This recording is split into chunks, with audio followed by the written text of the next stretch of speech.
Source online. Weapons systems online. All functioning systems nominal.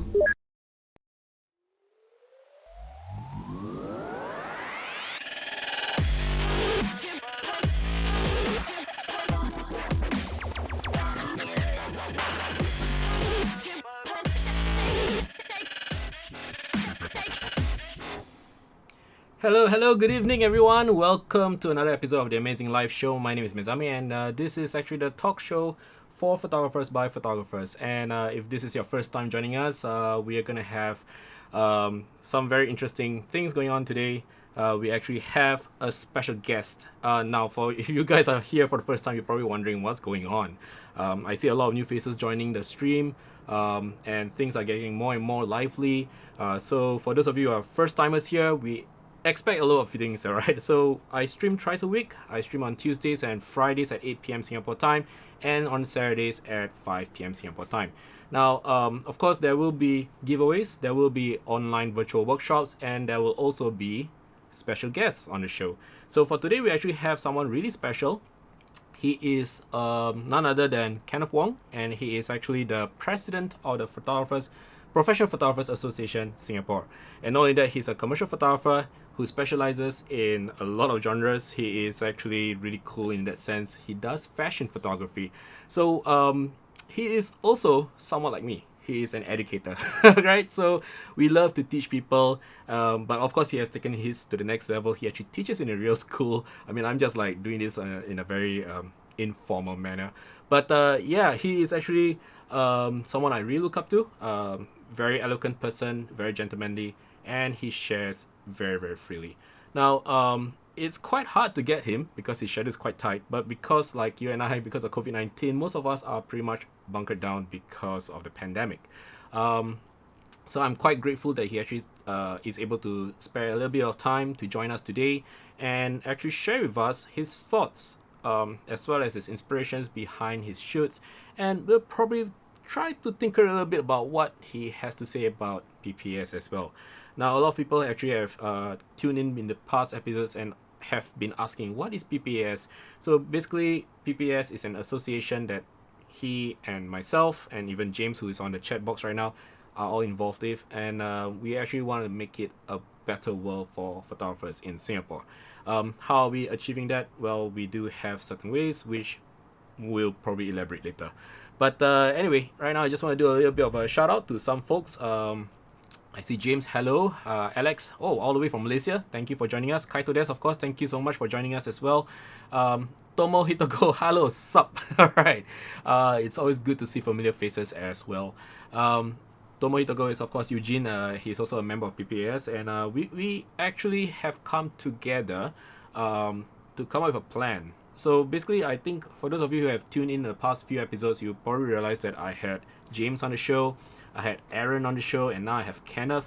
And we are all actually members of the PPAS. And we want to do this so that you guys can get to know us better.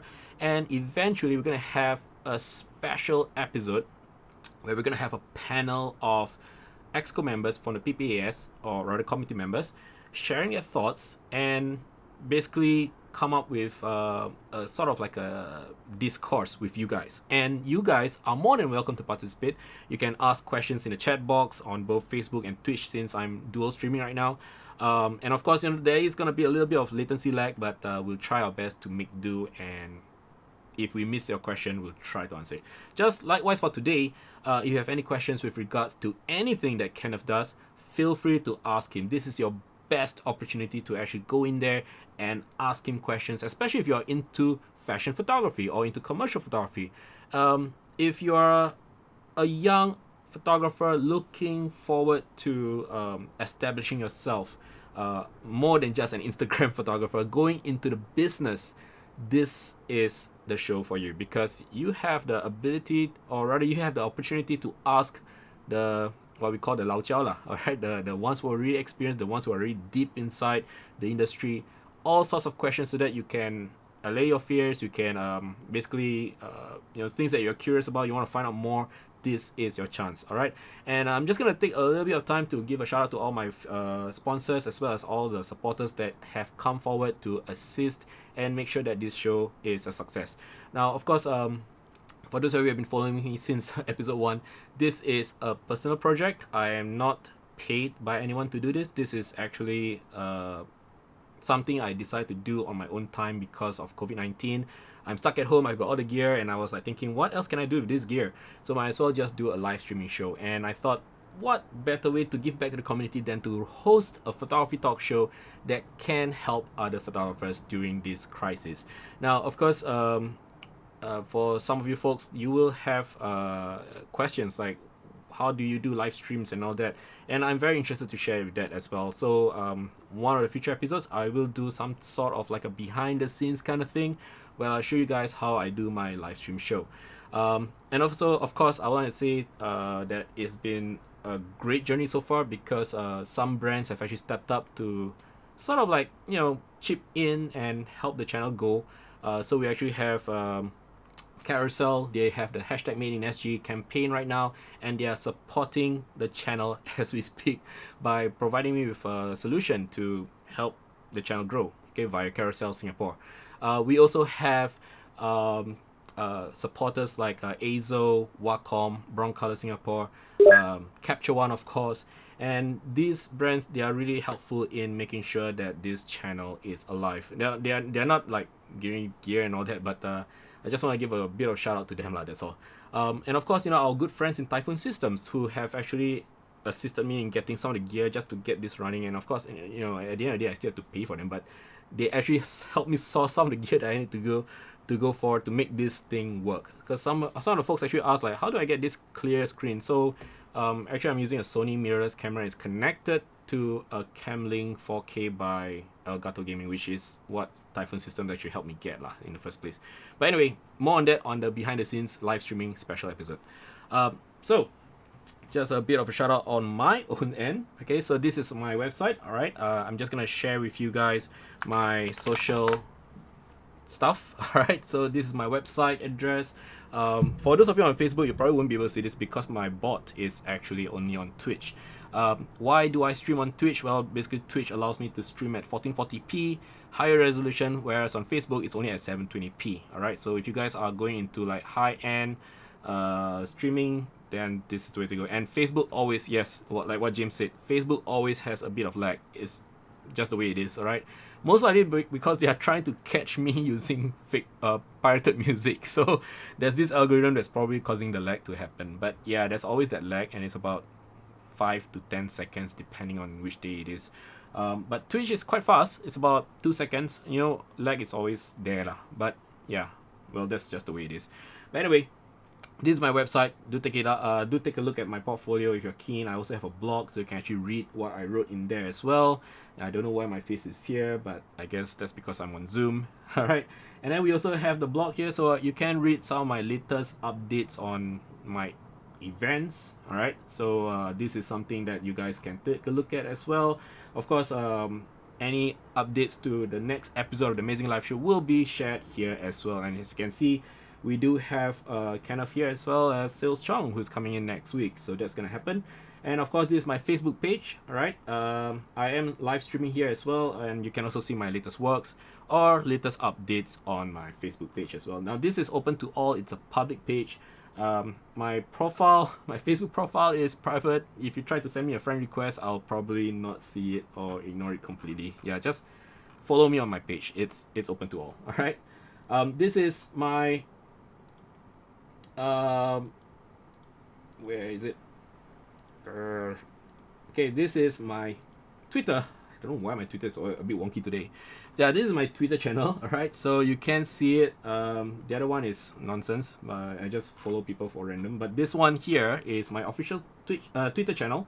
So you can actually catch me here live. Sometimes I do post updates to the show. Sometimes I just post retweets of articles that I find very interesting related to photography, and sometimes I share tips on photography as well. And of course, you know, for those of you who have been following me, I have been doing this stay at home challenge, hashtag stay at home challenge with Mez. So you guys can participate in this fun friendly contest. Okay, so this is the hashtag. I'm just gonna put it up. Of course, Facebook. There's no one there to assist me, so I need to copy and paste myself. Just give me a sec. Okay, so let me just sort out Facebook for a while. And you gotta show some love to our friends in Facebook. Now, if you are on Facebook and if you want to have better quality video streaming, you will probably have to hop on to Twitch, but it's okay. Anyway, this is the hashtag Stay at Home Challenge with Mez. It's a friendly contest. Anyone can participate, and I've been putting out themes for you guys to enjoy and try out. It's really for fun. So first week we had a bottle of soya bean sauce. We had some people participating. I think it's really cool.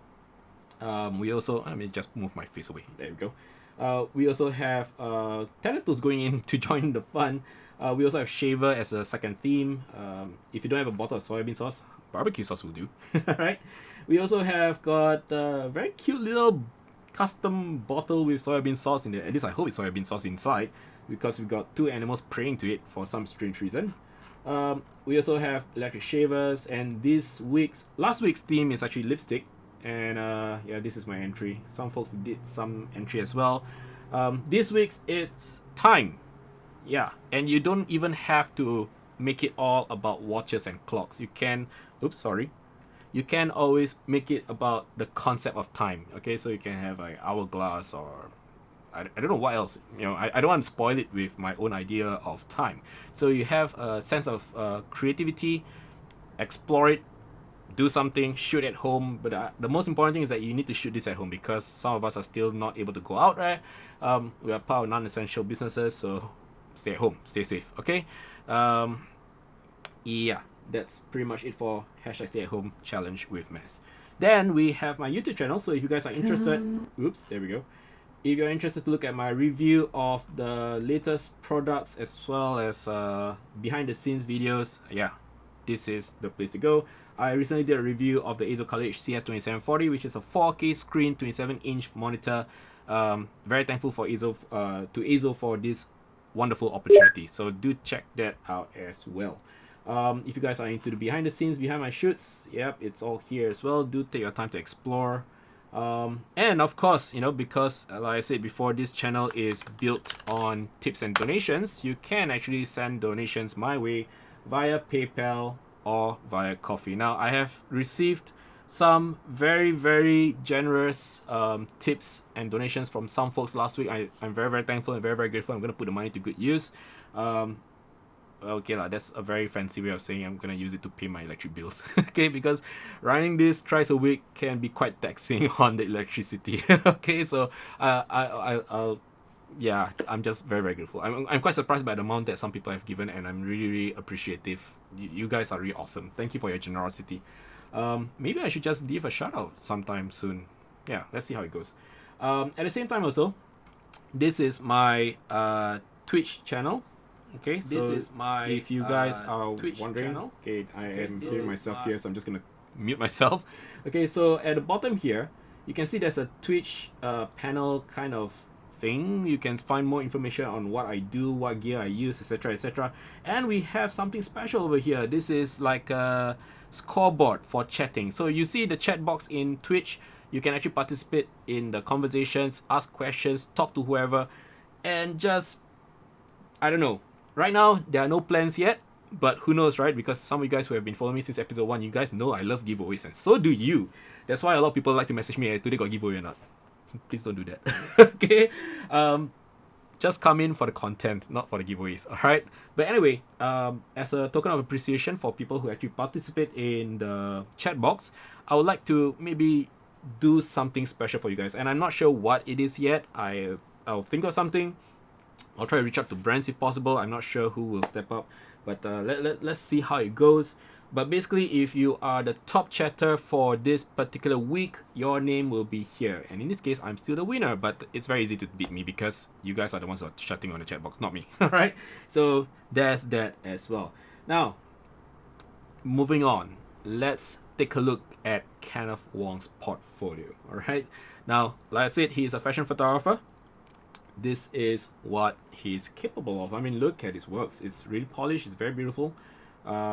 let's take a look at some of the stuff. I mean, he's gonna show more of it later, but I'm just gonna go through real quickly what he has done thus far. Um, it's in fact his website is so clean and sleek, right? Yeah. So this is just some of his works. Very amazing stuff. Okay. And look at that. That's him over there. He's really good. Of course, he's not as small as that picture lah. He's a lot taller in real life. Okay, all right. I'm just kidding. Kenneth, I know you're watching. I'm so sorry. Okay, so just to give you a bit of a back intro on Kenneth. Okay, he is actually someone who has fallen in love with photography at the tender age of 16. Wait, let me see. There's some people asking questions already. Just give me a second. I will tend to you in a bit. All right. Let me tell you a little bit story of the man called Kenneth Wong. All right. So Kenneth fell in love with photography at 16. After serving his national service, he left for the University of Illinois.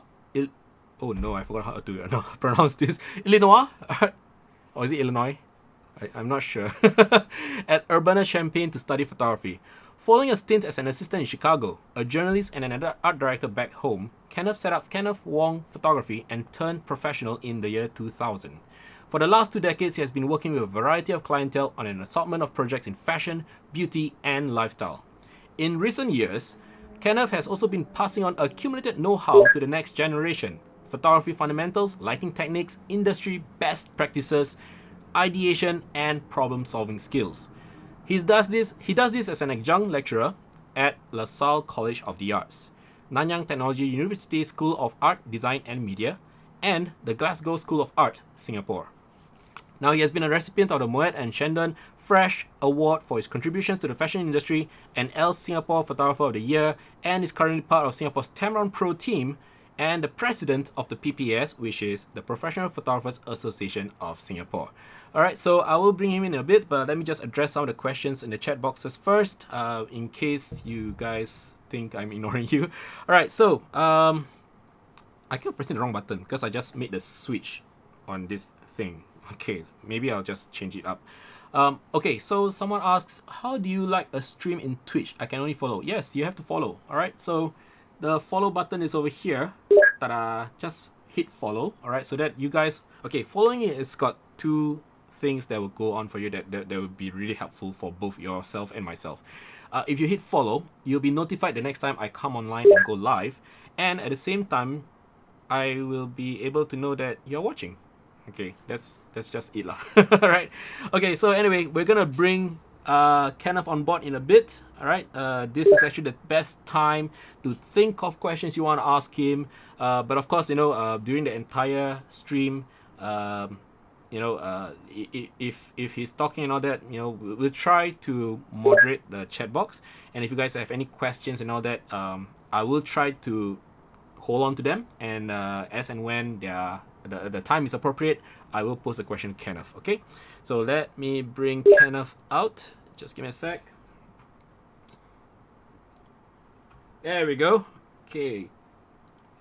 Hi, Kenneth, and welcome to the Amazing Live Show. How are you doing? Hi, I'm good. Thank you, Mez, for having me on. Yes, it's so fantastic to actually catch up again via online. Yep, always.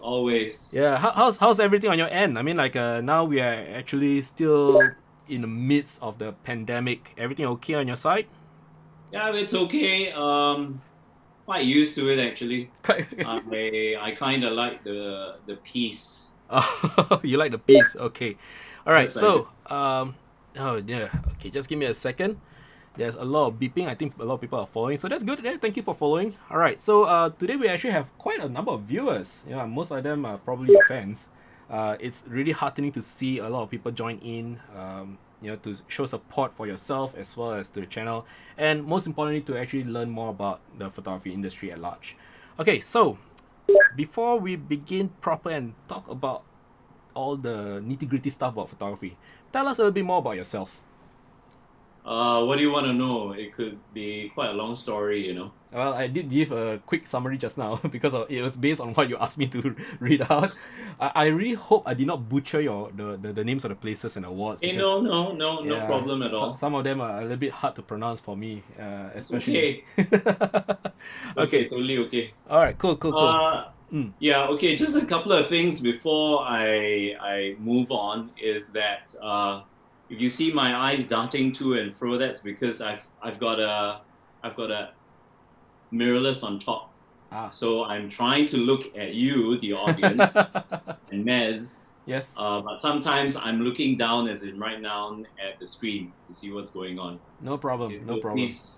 please understand that I'm present as much as as far as possible. See, Kenneth, that's why I wear a cap. So when I look down, it looks like no one knows where I'm looking at. I actually have a couple of caps down here. Okay, tips and tricks, guys, for streaming. All right. Yeah. Okay, so Okay. Yeah. I mean, a little bit about myself. I was introduced to photography by a stranger who later became a classmate of mine, and that was, I think, 17, not 16. Oh, okay. And this was at a junior college. Yeah, it was quite strange because he was sitting next to me in the canteen, and this person just stuck two prints in my face and said, "Which one's better?" And I said, "Oh, what a question to ask someone you don't know, right?" So I said, "Well, I like this one." It was a picture of a girl with a straw hat, and she was in this sampan kind of boats. I said, "This one, I like this one." I said, "Okay, thanks," and that was it. Then a couple of days later, I found out that he was my classmate, and his name's Jason. And I have to thank him for this, for beginning this 30-year journey, you know. Wow. Yeah. So he used to bring his camera all the time to school. And I think there was one day when I pointed to the thing and I said, "Look, one of these days you're going to have to teach me how to use this fancy camera." I said, "Okay." And that was the start of it. Soon I was missing my lectures. I was out on the streets photographing and in the dark room developing stuff and printing overnight when we're not supposed to be in school. And that was it, you know. Luckily enough, I had the excuse of using this. It wasn't a hobby, it was work already because I was studying art at A level at that time. And it was the perfect excuse. Hey, I'm shooting my projects. So, which I used to good effect. Later on in NS, it was my turn to tote the camera around. And I used all that time, those 2 years, to shoot, as well as convince my parents, whom I'm very thankful for sending me to the States thereafter, because I don't think there were any schools offering it full-time as a program. And by that time, I knew that I wanted to make a living out of photography. So your parents were very supportive of your endeavors in photography all along, or were there any resistance? I don't think they were at first, but I think they saw how at first it was enthusiastic. Then I think it became over the top. You know? Did they have issues with you? They gave in and said, "Look, okay, if you want to do this, then you have to go all the way." I said, "Okay, fine. That's totally fine. I will take you up on that." So, I mean, it's by their grace that I managed to fly across halfway the world and study photography at this place called University of Illinois, which is in the middle of nowhere in the Midwest, which is in the middle of nowhere in the US. I'm just joking. Okay. Yeah, so after school, I assisted. And that's where I picked up the ropes of commercial photography in Chicago, because the school I attended was more fine art based.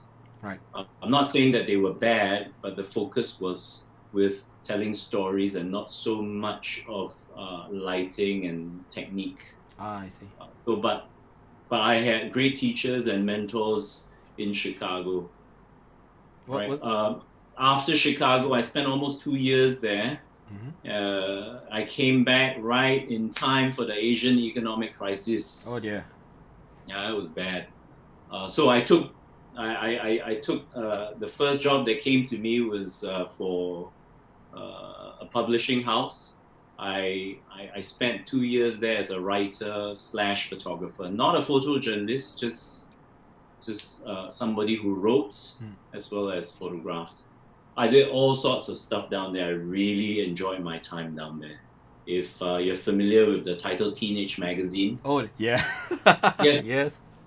I was part of the team, and there was Highway Magazine as well. Those were really, really carefree years. Yeah. Shortly after that, I joined an ad agency as an art director. That didn't last too long, about 9 months. I didn't think it was my cup of tea, and plus the agency was losing accounts, so the morale was not fantastic. Right, so that was when I decided to say, okay, let's get back to the roots and start up KWP. Yeah, so with the money that I'd saved up, holed up in the agency, working from like 9 to midnight every day. Wow. I think I saved up a small enough sum to start off. So that was it. Oh, that's a very illustrious background. No, I thought you'd appreciate a little bit detail. I totally love it, man. Totally love it. This is like the epic journey of from someone who actually skipped school to take a photo here and there. But that's the thing. This guy called Jason. Are you still in touch with him? Yeah. Oh wow! So you gotta really thank him, for pushing you into this direction and elevate you to this destiny, if you will. I think that's definitely. the thing. Yeah. So we do have some people giving you a shout out. I think Julian is one of them, saying Wang Shifu. I think you recognize him. Thanks for showing up. Yeah, we also have friends. We have friends from Malaysia as well. Eng Siemen, hello. Alex, and we have Vincent all the way from Netherlands joining in as well. Wow. Thank you so much for joining in, guys. Thank you. Yeah. Okay, so next, I'm going to ask you something that is very close to your heart right now, and I'm very sure that you're very passionate about it, just as you are passionate about photography. PPAS. Yes. You're the president of the PPAS. Tomohito Go is like, yo, Prez. Yes. We're going to call you Prez from now on. Can we call you that? It's pretty cool. All right. Whatever, man. I'm cool either way. Yeah. So we heard about your origin story as a photographer. Now I'm just very curious about how you got involved in the PPAS. Can you tell us more about how you got involved with this association? Okay. I first heard about this, I think, first or second year into my business. It was a meeting at YMCA, if I recall correctly, along Stevens Road. We sat in a circle. I was probably a noob back then, because around me I recognized some of the hot hands in the industry at that time. I remember at least Wee Kim, a very renowned fashion photographer himself, was there, and maybe his compadre Mark Law was there as well. The rest, I'm not sure if Seb was there. He should be. Yeah, but yeah. He's watching right now. Is he? Yes. I saw him say hi, Seb Tan. Hey, hi Seb. Hi Seb. Good to see you here as well. Yeah. So it was. I can't quite remember what the agenda was for that day, and how I actually got invited to the meeting, but that was the last meeting I attended for the next 10, 12 years, I think. Oh, wow. So yeah, not a very positive story to share. I went off their radar for quite some time. Should I explain why? Yeah. I'm very curious. Yeah, I'm very curious to know what happened there. So yeah, that was that. So I rejoined. I resurfaced about 2012, 2013. It could be more recent. I can't quite remember. This time I was invited back by this other photographer, also very renowned in her own rights, Ruth So. Ruth. Yep. Yes. Right. And she said, hey, if you're free, come on by and, check it out. We'd love to have you here. And so I did. I attended a couple of meetings.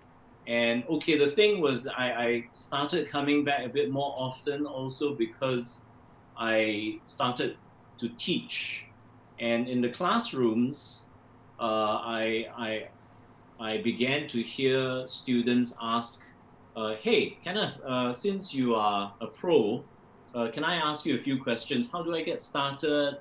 You know, how much do I charge? What happens if the clients ask me to do this when I don't want to? How do I go about doing all this stuff?"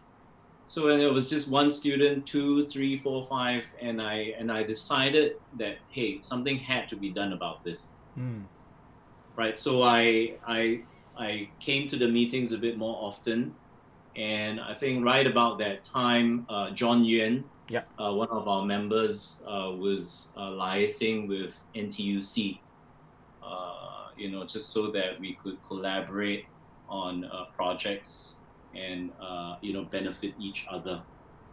And I said, hey, look, maybe we could do something for the people who are asking questions and in doubt about how to go about running a photography business. So then I stayed. And here I am, Prez. Many years down the road at that. Couple of years Couple lah. of years. You Couple of know. years. I think you This came is back. all voluntary, so things. I mean, I'm not paid to do this, and you neither are the committee members or members. Yep. So sometimes life does get in the way, Mm-hmm. but our heart is for the community, our industry, Yes. and that's why I'm around. I mean, also because the photography scene is not as before. Mm-hmm. These last 10 years have been really challenging. The conditions have been very dynamic, and I think it's all still in flux. Yeah. So I wanted to come in and you could say that I wanted to bridge the young and the old. I mean, I'm not that young, but I have connections with the youth. Yeah. So I said, hey, look, maybe I could do something here for them. So my heart is for them as well, the next generation. Okay. I think that's a very good position because I think we did share this conversation a few times before when we meet up. Is that there is this current trend where the younger photographers, they feel that they are, how to say, I won't say segregated, but more like conditioned to think that they are in their own state, and the older generation, or the lao chiaos, we call them lovingly, right? The old birds are like, in their own state as well, and there's a gap in between, and there's this, I won't call it anonymity, but or misunderstanding or anything like that, but it's just that there's this gap, a generation gap, if you will, between the young and the old. And I think for you, you're placed right in the middle where you can actually try to network with both sides and try to bring them together, because I think you shared with us this before, both sides can learn from one another. Yeah, Definitely. yeah. So this is this one of the main reasons why you decided to come back to the PPS and be more involved, or is it because I think so. I think so. I think that's the main motivation for me to be around and do the work, because it's changing, and I would be still. I'm still taking shoots, or I'm still photographing, right? And I've got competitors, my students coming up as well, and but the scenes, like I said, has changed a lot since. I mean, it's not like when Sebastian was around, when he and his competitors started the PPS in 1990. Yep. Right. It's not the same. It's same but different. The conditions are a lot more challenging. I find your photo just, that's not an animation. No, it's the air conditioning and humidity lah. It's okay, no worries. Yeah. So anyway, like I said, what was good back then, it's all changed now. So the kids coming up, I want to also give them a leg up, because there's a sea of photographers out there now. Yep. How you run operations is a little different. The technique is the same. I Yep. mean, capturing an image is the same. I mean, instead of film, you have got digital capture, but that's unchanged, right? But the conditions, competition brought on by the digital revolution has transformed the way we do things. Agreed. And that's huge. I mean, I'm still struggling with it till today, right? And the youth as well. I mean, though they're more savvy, perhaps they could benefit more from the older ones, the elder statesmen, as far as conducting businesses are concerned. Yes. Yeah. So we want to bridge and have this exchange of ideas so that everybody benefits. Yeah, You and know? I think that's a very very good aim to have, because this actually ensures the longevity of the photography industry in Singapore. Because I've been to some of the PPS meetings, and you guys always talk about how, you know, there used to be like the golden years where Singapore is really recognized as the golden state of photography. Like everyone else, art directors from everywhere else other than, you know, beyond Southeast Asia will come to Singapore to look for photographers, because the photographers in Singapore are capable of executing visions that only they can dream of. So this is probably something that we hope to get back someday. I guess it's really good. It's tough. It's Yeah, it's challenging. tough, I mean, yes. we do have a lot of talent, but the competition from outside. I mean, Yes, we're it's caught a on. global city now. It's challenging. Yep. You know. Yep. Okay, so just now you mentioned about how there's the digital revolution and all that, and you came at a time where I believe film was still the way to go in the beginning, right? Many years ago. I'm not trying to hint to your age here, but It's okay. my age also the same thing. You know, I also started film, but let's talk a little bit about gear. So what's inside your bag? Uh, Okay, let's I talk used about to your have gear a lot more. back then. Okay, let's talk about back then and now, because I Okay. think it's very interesting. I used to have a studio, but Mhm. now that I've moved back home, um, what's in my bag? Let's start from there. I'm a Nikon user, Yep. so I've got a couple of bodies there, a bunch of lenses, Nikons as well as Tamrons. Um, I used to have a medium format back, but that was back then. Now your DSLRs are able to outperform those machines from. Which year was the medium format from? This was 2000. Oh, okay. I was one of the first few. I must say this is I first few to adopt digital technology. I was a proud owner of a Lightface H5 6.6 Old school. megapixels. How many megapixels again? Sorry. 6.6, I believe. Now iPhones have got more megapixel count than that. It's There crazy. you Right? have it. That's how much it's changed, right? Technology, Yep. right? So yeah, but yeah, the light phase was revolutionary. We bought it at the same time. Jeff Ang, commercial photographer, Yep. and I bought it, signed on a dotted line at the same evening. Oh wow. We got a nice discounts, but he ran away with it. He left me in the dust. Oh. He literally ran away with it. It was tough at that time because nobody wanted to be using digital yet, because so many kinks that hadn't been sorted out. Color management problems. Clients would scream at us, and say we sabotage the shoot because all the colors would come out all strange and weird. So it was a tough couple of years, but I think with time, things got sorted out.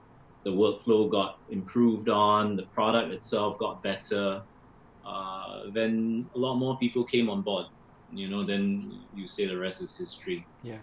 So which Nikon camera are you using now? I've got the 850. Uh-huh. And I've got the 800 as well as the backup. 2470, 7200s. Tamron 72. I mean, I've got the same setup for the Tamrons as well.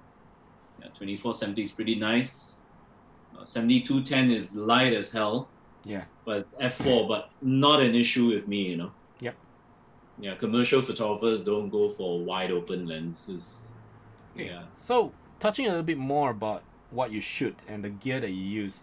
Um, if you had to choose only one piece of gear, one camera and one lens, that's all for any shoot, and it's the most critical shoot that you can ever possibly do, but you only have access to just one camera and one lens, which one would be it?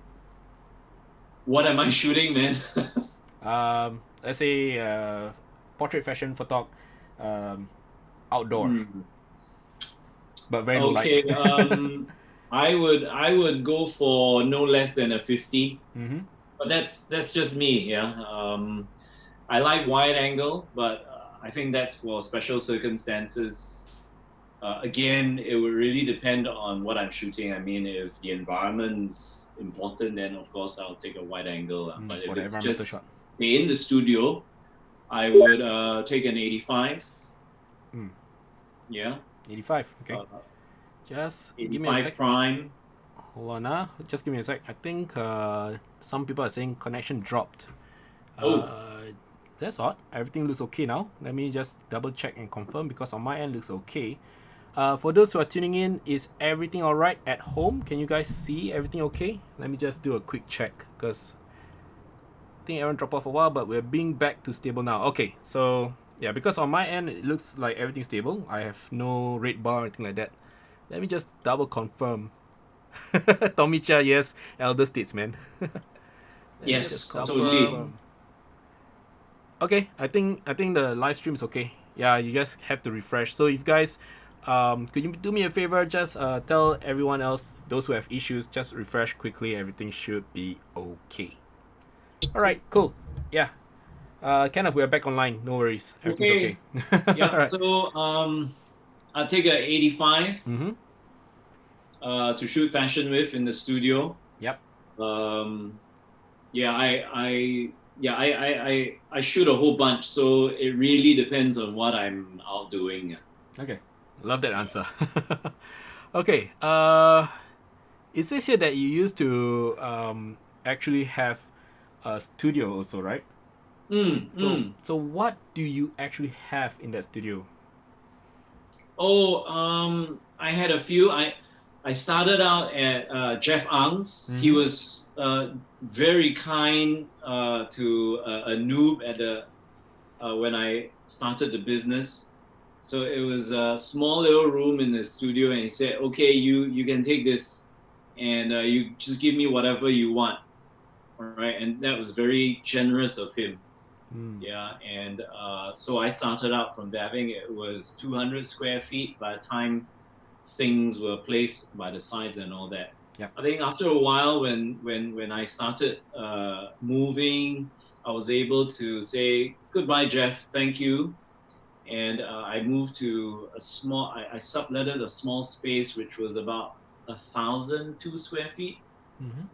It was very basic, right? Then afterwards, I was able to move on twice more, and I ended up at a place somewhere in Aljunied. I mean, for those of you who are Singaporeans, that was a very nice space. It was top floor. I had huge or high, really high ceilings. I had a seamless, a cyclorama built in, which gave me about 25 feet of width shooting space, so I could go take my shots real back and still enjoy a nice seamless. I had a huge camera stand and many other things lah. Okay. Pro photo lights. Pro photo lights. And you used to shoot with I think P25. I think I recall one of the P25. conversation, right? I mean, those were the days. Those were the days. Those were the days. So back then, I mean, considering that you started out one of the first few pioneers in digital photography, can you just describe real quickly how was your workflow like? Do you like today most of the photographers who shoot in studios, they like to shoot tethered, or do you go with shoot to CF card? Back then it was CF card really, right? or something like that. Then after download it or something like that. No, I don't think you had a choice because the No light choice. face only had the FireWire port. FireWire, that's right. The older So system. it tethered all the way, and which made it really challenging because at that time, I mean, we were the portable solution was, what did you call those? Is it a PowerBook? Oh, Apple's PowerBook. Apple, yeah, I can't remember what you call them. Is it G4 or G4? something? G4? I know I had a desktop system in the studio, right? We had one of those, and we had the PowerBooks, and they had removable batteries and all that. So we had to have a whole stack of them to keep on going. Yeah. Oh dear. So it was tough. Shoot tethered, capture 1, 2.5. 2.5. Oh man. Yeah, 2.5. Now we're at 20. Right, and it was Adobe Photoshop. When I started, it was 5. Photoshop 5. Photoshop 5. Holy cow. Yeah. Now we're at, I don't know what iteration is. CC 2020. Yeah, I don't know. I don't follow anymore. It's just hard to catch up with all the numbers. So Capture One, the software was fantastic. I still use it to today. Right, it's been powerful from the start, and obviously a lot more powerful now. I mean, the features, I don't even use half of them, honestly. At the time, though, after we shot, after we retouched, we would have to print them out so that the clients would have a hard copy, or the printers would have a hard copy to compare against and make sure that the color gamut was reproduced correctly or as accurately as possible. But nowadays you don't need to do that, right? We submit our files in RGB, and that's it. End of story. It comes out pretty good, I must say. I think the technology has matured so much that the kinks for the past are kind of limited now, lah. It's much better. Right. Yeah. Even we've gone one full circle, I mean, now we've cut out printing altogether. Yeah, and some magazines that I shoot for, they just go straight from, they take the images, plunk it into layouts, and cast out a PDF, and that's it. Now it's all different. I mean, a lot of people in the chat box are reminiscing the past with you as well. Eugene saying that Capture One started out as a database program, so look at how far it has evolved. It wasn't like what it is now. If you looked at the version 8 and beyond, you wouldn't recognize it anymore. It's totally different. And Eugene actually stated that he started Photoshop 2.0, so that's how old he is. Oh dear. Yeah. And FireWire, it's something that the modern generation probably would not have heard of anymore, because the last time I saw a FireWire port was literally on a 2002 PowerBook, I think. I can't recall. I think you could still get them. There was one on the unibody, right? The 17-inch. Yes, exactly. Yes, And that was the last batch. I think 2010, maybe. 2010, I think. Yeah. 2010, Because after that, 2011. everyone was just moving on to USB, and now we have USB-C, and it's quite crazy to see how far that camera you used to shoot with has evolved. I mean, like last year, I had the chance to play around with the latest by Fix One. It's a 150 megapixel now. That's nuts. Yeah, it's nuts. Compared to what was that, 6 megapixel of the 6.6. 6.6. Crazy. It was a 24 by 36 sensor. It's just insane how technology has come. I mean, like right now, this is 2020. Imagine 10 years down the road, what would we have, right? Yeah, I don't dare. I don't dare. I also don't dare, because if that happens again, I mean, like when we jumped. I mean, you yourself experienced it when the jump from analog to digital happened. The industry actually went through an upheaval. Yep. So for us now, what goes beyond digital, that's another story for another day. Yeah, it's needs some thinking. I mean, the possibilities are astounding. Yeah. Yes, it's crazy. Okay, Yeah. so let's talk a little bit more about your works now. What do you actually shoot? Maybe you could share with us some of your past works or current works, etc. Okay. let me pull this up. Yeah. Yep. All right. Okay, folks, while waiting, Kenneth is going to actually share with us some of his latest works. Now, I also understand that there's a little bit of connectivity issues. Now, this is something that's beyond my control because on my end, router is all green light, Streamlight's also green light. Most likely it's because the internet could be choking up again because everyone is pretty much working from home right now and everyone's very excited to be online and working from home.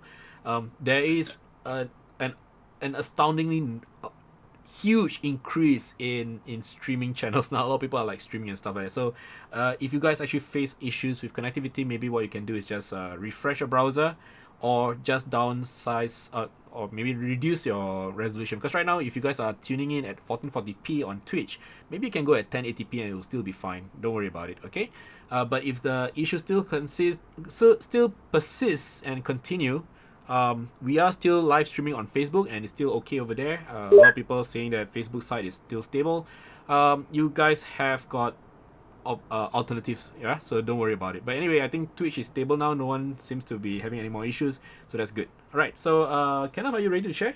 Yeah, can I click on the button? Yes, you can. Go ahead, please. Okay. All right, here goes. Yep.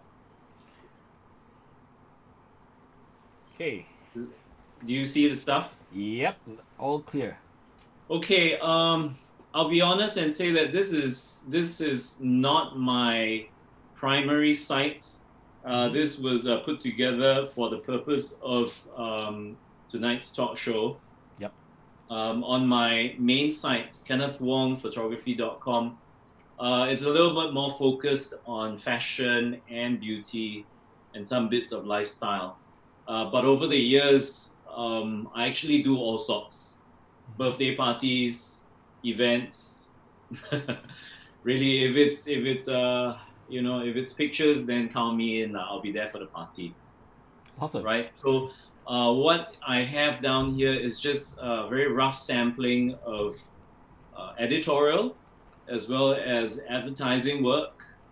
And as you can see, as I scroll down, I have got a bunch of stuff from a variety of different genres. Yeah. Yeah. So I've got some products here.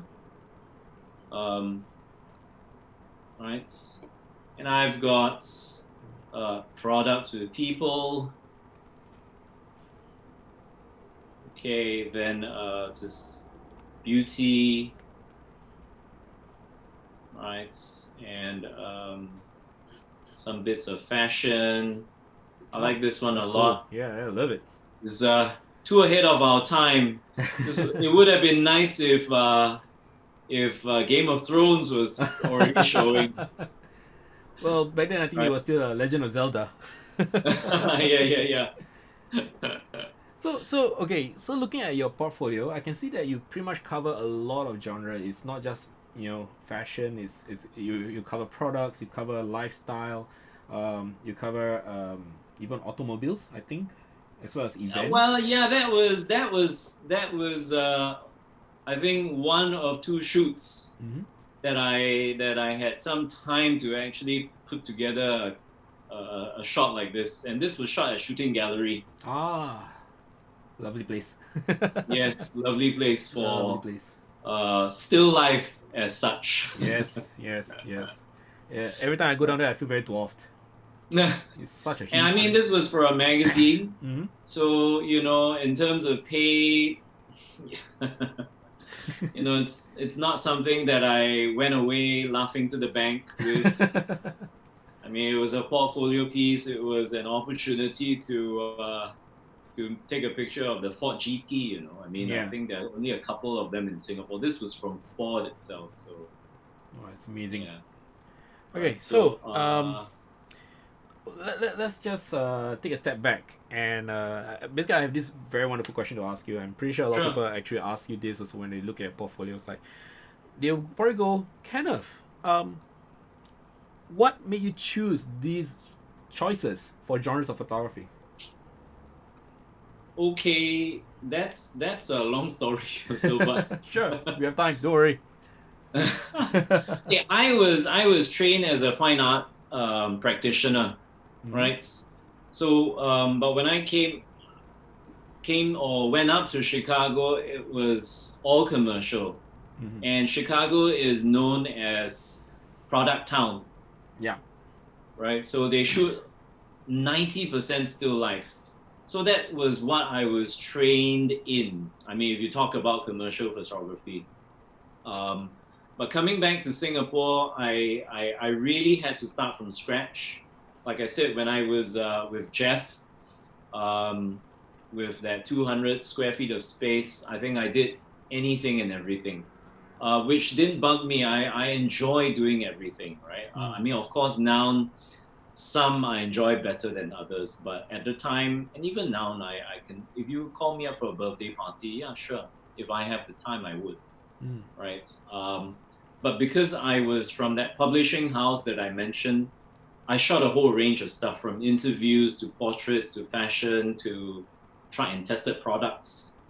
So I was open to everything. And I only got introduced to fashion because not because I wanted to be in it, honestly. I'm not fashionable at all. Truth be told. Right? I'm after the image, the outcome. So I first started working for SPH magazines on their projects as a freelance photographer, shooting still life. And I suppose I did a good enough job for them to say, hey, would you like to shoot some beauty? I said, okay. Then before long, it was, how would you like to do some fashion? I said, okay. Pays the bills, sure. It's a picture, let's do it. I think you could say that I was shown a little door and I stumbled into it Like and Alice. slowly made my way around this mansion you call the photography industry. Yeah. So that's how it came about. And in Singapore, I suppose I think people or the clients here value that you're able to do one or two things more. Whereas in the UK, Europe and North America, even North Asia, they tend to specialize. Yeah. I suppose it's also got something to do with market size and budgets. Which is very interesting because normally when we meet up with photographers, commercial photographers, and all that, the young ones will ask this question like, what should I do? What should I focus on? And the answers most of the time will be, find your voice, reach out and go into a specific genre that you can focus on. But here you can see that you actually have got a very broad coverage in your portfolio. It's very different. It's like you're a generalist, I feel. I'm a schizo freak. which is different. That makes you actually unique. I find it very interesting. Yeah. I mean, I enjoy it. I mean, people will say, "Hey, you're not a master of anything," which is, I'm fine with any label. You call me whatever you want.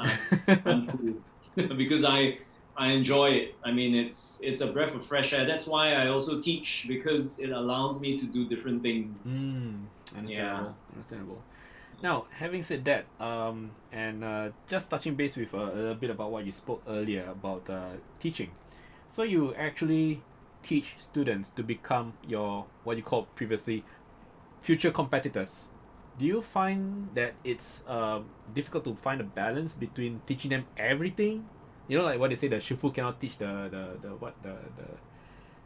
younger one 100%. Otherwise, the younger one will take over and then kill the shifu or something. Some kung fu master story. I can't recall the story, but it goes something along that line. So the kung fu master will always teach the next generation like only 80%, and so on and so forth. What about your philosophy? How would you see yourself as an educator? Do you go 100% or? If this was 200 years ago, maybe that would work, yeah. But you've got the internet now, and I think we all know that you can unearth all sorts of truths. Yeah. And dig out all kinds of information at a click of a mouse. Or if you spend enough time, I think you can find some stuff for yourself. Mm. So there's no point in hiding anymore because my way may not be even the best way, Mm. right? So what kind of secret am I keeping, right? Maybe the worst of the lot.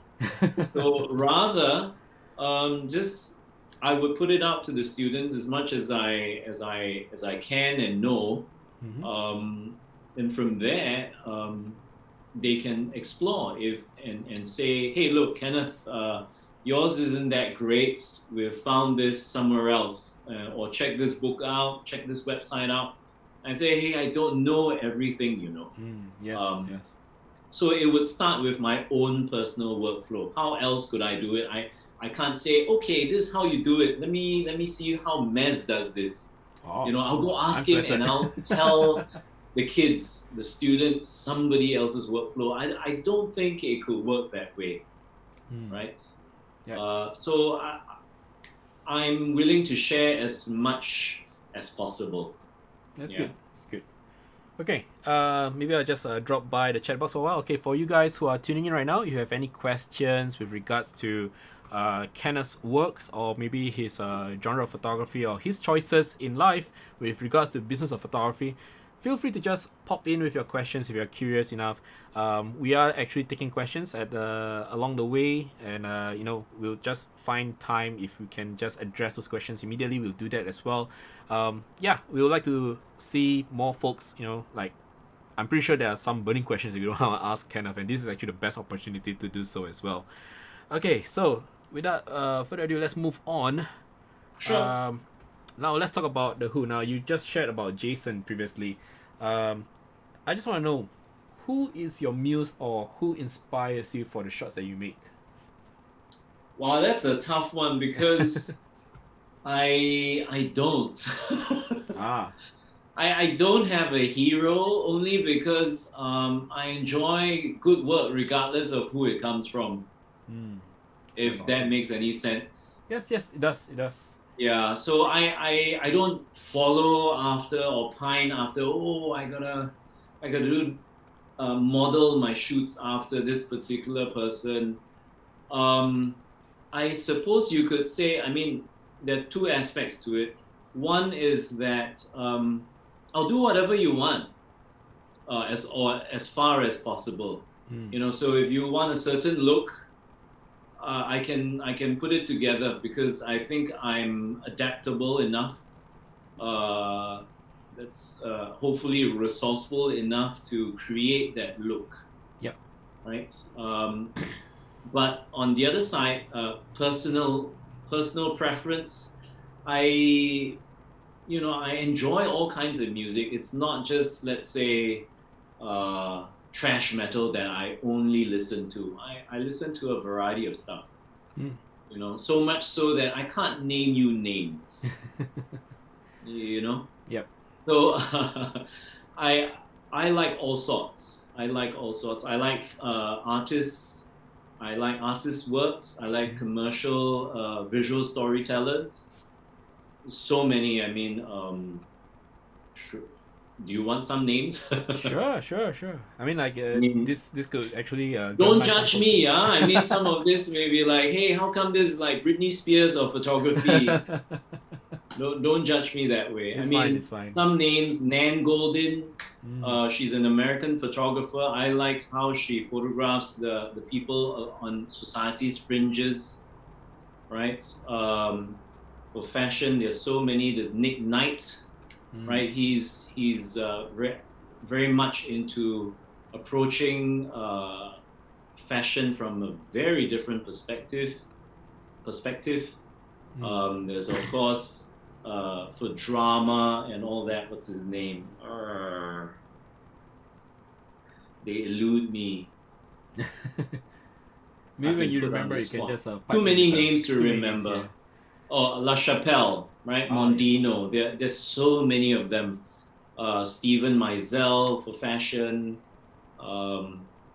Plenty. Even John Clang. Yeah. Right. Our local hero. His work's fantastic as well. So I look at all sorts. I listen to all sorts. There's nothing that I will pin myself to, because if you do that, this is my perspective. If you do that, then you'd be chasing after fads and trends, and that's not how I want to approach photography. And Right? I Or think my own picture making, it should be timeless. 300 years down the road, if somebody finds a CD or a thumb drive and manages to read it, say, hey, this looks beautiful, right? So that's the kind of work that I want to put together. which is very interesting, because one of the scarier trends that for my perspective is that for myself, because I shoot as well. Sorry, I find that sometimes if I were to follow someone's work and feel inspired, 100% totally inspired by the work, and I try to emulate it, it comes to the point where I actually lose my no pun intended, my voice. Sorry about that. Yeah, it's a bit phlegmy. Yeah, I just had a very cold drink just now, so it's like that. But yeah, No problem. it just happens to showcase more of the other photographer's talent, and I'm just mimicking him. Like I'm no longer myself anymore, and that's the problem with I would say idolizing. Maybe perhaps you would probably agree that idolizing maybe in terms of technique, but not copy wholesale. Right. Well, I mean, it's hard. It's hard to do, because with the internet and the amount of pictures that we take and circulate, wow, it's really tough to be unique these days. Yes. So it's an uphill task for the younger folk, because everything would be, hey, I've seen this somewhere before. Yeah. Right? Regarding losing your voice or my voice, I think it happens a lot of the times when you are commissioned to do something, because you're vocalizing for somebody. Yep. It's not entirely my idea that I'm putting out, right? I am doing this under instruction. How I put this together is my job, but the narrative and concept itself is someone else's. I can chip in and say, hey, look, there was this time when I was photographing an ad, and they wanted to show a road cyclist. Yep. Right. And the client said, I want this guy to be really huge, really muscular, to be cycling, not this thick, thin person, And I told him, I said, if you look around, if you find literature on road bikes, or the people who use road bikes, Yep. they're mostly very lean and very stringy. Yeah, just because that's the type of body that allows you to operate that kind of equipment. Yeah, you don't find a bodybuilder, Arnold Schwarzenegger size type of person riding on a road bike. So in that sense, I was educating the client. Said, well, it would look really odd if you stuck somebody who was too muscular on the bike. So in the end, he said, okay, that sounds fair enough. And we had somebody, it's a compromise, not too big, not too small, happy middle, be the cyclist. So, one or two occasions where you can actually say, hey, you might want to do this instead. But most of the time for commission work, that's really out of your hands. Yep. You just execute as quickly and as accurately as possible. Yep. Yeah. Okay, so we do have some questions here. James actually asked quite a few questions. Let's just address them one by one. Firstly, was that Ford GT shot back in 2008? I think it could have been 2005. Oh, earlier. 2004, 2000. I think 2005. Definitely not 08. 08 was the economic crisis again, right? Yes. No, this was shot before then. Okay, so next few questions he asks is, so how should someone develop their creativity or creative direction or sensibilities, and is there an underlying mindset that one needs? Creativity in terms of what? Creativity in terms of, James, would you like to elaborate on that? Is it on a concept or style of execution? Okay, I can take both. Okay, if it's on set, being creative on set, I suppose that would be problem solving. Well, that comes with experience, right? Being on a lot more shoots will get you experience. You fall down more often, and when you fall down and cock it up, I suppose that counts as experience because the next time you do it, you're not going to make the same mistake. Yep. Uh, so experience is not as a good word you think it is. It's the number of times you've cocked up on the job, right? But creativity wise, in terms of developing narratives and ideas and concepts, okay, this one's, some people will beg to differ, but I think you could, the best way you could do this is to read. Which Right. is very interesting, right? For photography. Yeah, I actually tell my students that read lots, not news feeds, not that stuff that goes on Actual CSS, books. Cascading style sheets and all that. No, none of that. Long form printed material. It could be non-fiction, fiction, whatever. Just read because it's the cheapest way to travel.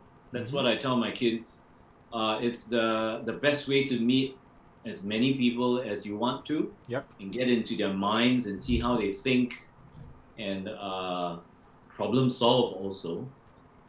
It's the cheapest way to do many things in the comfort of your own home. Yeah, especially now, working from home, I sort of stay at home and do something constructive, right? So read and gain knowledge, and at the end of the day, this will be very important moving on in this digital revolution of ours, right? Because everybody's similar in their approach to technique and all that. So what do you bring to the table? That would be your perspective. And you can't have a perspective or an opinion if you are looking at the phone all the time. I mean, sure, you'll be kept abreast with news, trends, and all that, but what I'm referring to will be the living of life. You got to keep your eyes open and look around, not just about the light, but the relationships that you're having, so on and so forth. You've got to be present and taking it all in. Okay. So, having said that, you said there were some books. Any, maybe about 2 or 3 book recommendations that you would offer out to the viewers out there? Okay. I've been reading a variety again. Actually, there's one down here. This one's pretty good.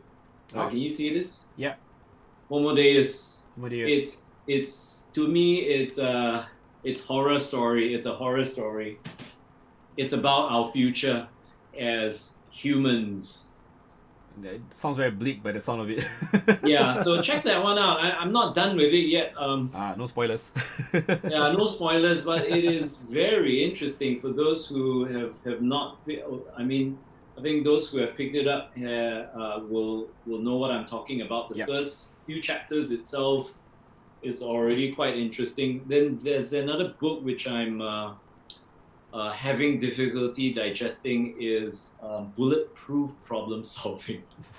I don't know what possessed me to pick up that one. And it's the McKinsey way of solving problems.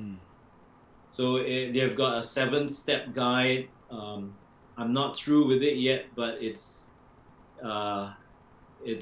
a consultancy, McKinsey. Yeah. Right? And they have this time-tested way of tackling problems. Yeah, not just for corporations, but for individual problems as well. If you're stuck, should I buy a flat in Jurong or in Pasir Ris? You could apply this 7-step thingy to solving this quagmire as well. Sounds very useful, actually. Okay, just a quick shout out to some folks who have joined us. Apparently, Tine has come onto the channel on Twitch with about 22 of her friends to join us as well. So thank you so much for that raid. Yeah, that's very crazy, All right, we do have other questions as well. I think James is trying to follow up with regards to his question. I think he's referring to, is there a mindset that any artist should have? Oh, okay, keep on doing, yeah. Keep on doing. Yeah, keep on, be active Mm. and just keep on learning and keep on going because it cannot stop, Yeah. right? Once you stop, then that's where it starts to get stale. Mm. And it's very easy to stop because perhaps, I mean, there are two things which would cause one to stop. I mean, it's Yep. too tiring, then you stop. Or two, it's that you're too comfortable, then you stop because it's like, hey, why do I need to think anymore? Just keep on doing this. Yes. I think both will result in a very negative outcome because when you stop, you stop. There's no growth. Um, there's no impetus to Mm. move forward, to innovate, and stay current. And before long, I think I would get left behind if I didn't do much about it.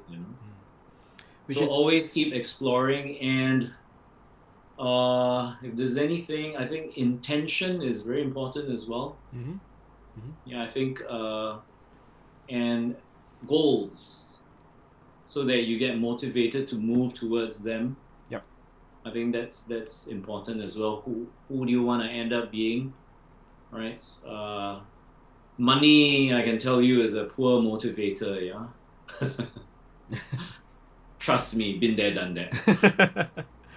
Okay. Akimura Akiba actually asks, has there been a time where a client has no idea, with regards to the shoot, I guess, and tells you to shoot according to to according to just very vague details, and once you shot the products or the shoot that you're supposed to do, they say that it's not the shot that they want or it's not the outcome that they expect to be. Have you ever encountered that? And if you have you come up with any solution that actually can help in your favor? Okay, I think there were two situations. One, I mean, both ended up quite. I'm willing to share lousy stuff that I've been in, right? Yeah. I think both ended up in not so great outcome. One was a pretty huge job, and they hired me to do it because they saw something in the portfolio that was like, wow, we want you to do this right here. I mean, this is what we want you to do. Mhm. And so we did it, and we went full Monty. The budget was also quite decent at the time. And at the end of the day, when the agency showed the client got cold feet Oh. and just canned the entire thing. So Yeah. everything had been done, pre-production, they had been briefed, but I guess at the end of the day, they just, I mean, even at pre-production stage where we kind of tell the client as much as possible without being too specific, I don't think they had any idea at all. So they just So came in when that clueless. happened, it was done. Everything was okay. The agency was perfectly happy with the results. But when the eventual client saw it, says, "Oh, maybe not." So they pulled the plug. But the good thing was we still got paid. Ah, okay. That's So about that's it. that's the silver lining. Yeah, Yes. yeah. But the other one, not so nice, was that I think the creative had issues communicating what she wanted. And she had her boss there as well, saying, no, not there yet. Not there. Something like that, but not really. Lah. Not very I helpful. don't understand how people can get that far being like, don't, I can't tell you, you are the pro, so you solve the problem. Oh. I've been in that situation as well. No names. So at the end of the day, I couldn't deliver what he eventually wanted. Yeah. So they shot the stuff. They paid me, but they went on to another photographer and got the shot he wanted, Right. not the person that I was actually working with. So I mean, not everything has a fairy tale ending. Sometimes you can salvage it. I've got I've got clients that have been super trusting. Halfway through a pre-production meeting, they would stop us in our tracks and say, "Hey, look, you guys are the pro. We know we're in good hands. You take care of it. We're fine. That's Don't good. need to explain." Ideal clients. Few and far between. Few and far between, of course. Few and far between. Okay, let's see. Someone else asked a question. YY Loud Kitchen asks, do you foresee a drastic significant shift of budgets towards projects of lower production value after this period? I think it's in reference to after the COVID-19 period. Maybe you can hold on to that question because we are going to address a little bit about COVID-19 as well. Okay, so let's talk about COVID-19 since we are here already. You know? Okay. What has changed since COVID-19? The Singaporean was no job law. That's yeah. I think that's a very broad stroke. Everyone is affected by it. Yeah. It's a global phenomenon, and there's a for the photography industry. I mean, you and I, we are very much impacted. I mean, but I mean, it depends on the degree of how much the impact has affected you, I guess. But maybe for your Yes. side, how has it impacted you? Okay. Of course, I've been affected. No job since. No talk since. Since The January. quotations go out. They're all cold. There's No nothing response. heard of. Yeah. Hopefully, when when we recover or when we step out of the into the clearing, that things will pick up faster than usual, you know. But at the same time, I'm also not sweating bucket loads because I also teach part time. Right? I've been fortunate enough. Well, fortunate enough is depending on your perspective, lah. But in this time, I've also had some part-time work as an adjunct lecturer, so I've been kept busy with that too. School has just ended for the 3 places that you mentioned that I teach at. Yep. Yeah, but moving on, it's going to be tough. So, do you see that, when it comes to projects given by clients, because of COVID-19, post COVID-19 era, let's say for example, maybe Singapore decides to agree, COVID-19 is gone, let's open up the economy again, everybody is supposed to go back to work, everything's back to normal, McDonald's is open again, thank God. And do you see that clients will offer similar budgets as before, or will there be a drastic change like what Loud Kitchen has asked? Well, that's a tough one, Very hard to I mean, say. this will definitely hit everyone. I mean, the corporations will also have suffered from the lack of sales, whatever it is that they're peddling. They would definitely have a reduced budget, but life needs to go on. So yes, I'm thinking that they would have less to spend, and maybe whoever asked that question, maybe there'll be many small jobs, but with smaller budgets. That could work as well. Okay, so we're looking at possibly tough times ahead, but at least at least there may be some jobs available. Yeah. Let's just hope for the best, I guess. I think there will be jobs. There has always been jobs. It's just about whether you want to take them or not. Yes. Yeah. I probably have to start shooting birthday parties. It's okay. It's fun. Yeah, it's fine. I get to eat cake. Exactly. Who says you can't have it both ways? You can have the cake and eat it. Yeah, have your cake and eat it too. Okay. So let's say your daily life, other than Kenneth Wong the photographer, we're talking about Kenneth Wong the person at home. How has COVID-19 impacted you? I mean, like working from home, being stuck at home, and all that. I think I mentioned earlier on. I actually like it. I like the peace. Of course, the peace is very quickly broken because I've got 2 boys here, and it's very hard to get away from them with home-based learning, right? Oh yes, yes, yes. So I've got to take care of that. But it's okay. I think we're all getting used to it. But because this is how I've been running my business from home for the last 9 years already. So I'm kind of used to it. Been there, done that. I mean, I can imagine how tough it will be for the corporate guys. Yeah, it's like I don't have to get out of bed at this time and put on my long sleeves and be in the office. Culture This shock is really in a sense. difficult. Yeah. So life at home is as per normal. Of course, with the lack of work, I read and also do my best to keep fit. So I've got a trainer. I mean, not a personal trainer, a cycling trainer. So I bike at home. I look out the window and I clock half an hour, 45 minutes of exercise, which is a good idea. I need to start. So I might emerge from this a fitter, as well as more knowledgeable person. That's good. I think it's very important to keep your mind sharp, especially if you're in the creative industry, to not actually waste this time away.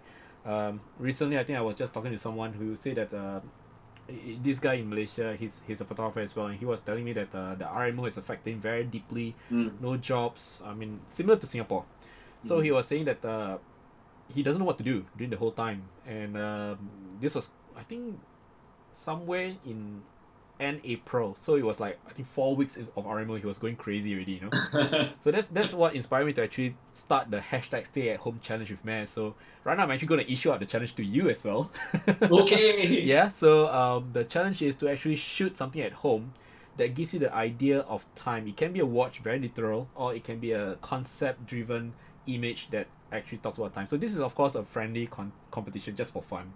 Okay. Again, it's open to all who's tuning in right now. Whoever is watching this live stream right now, you guys can actually participate in that hashtag challenge as well. Let me just type it in so you guys can see it. Now, the aim of this is not to get best shots or win a prize or anything. It's just a friendly contest to keep our minds sharp during this period. Okay. All right. So let's just move on. I do see there's a lot of commotion in the chat box, a lot of questions. But I will get to them later. Let's just look at something a little bit more serious now. I mean, we are still talking about COVID-19 here. The government of Singapore actually has worked on some solutions that are supposed to help with local businesses or even the local Singaporean or PR tide through these difficult times, these very extraordinary times. Now, as the president of PPS also, and of course within your own capacity as a professional photographer, in what way do you feel that these solutions actually have helped to businesses pertaining to the photography industry? I mean, from a personal standpoint, I think they're doing as much as they can. I mean, although some people will say, no, you can actually do more. I think they're very cautious about that stuff. Yeah. Extending their hand. I think their help has been very broad-based.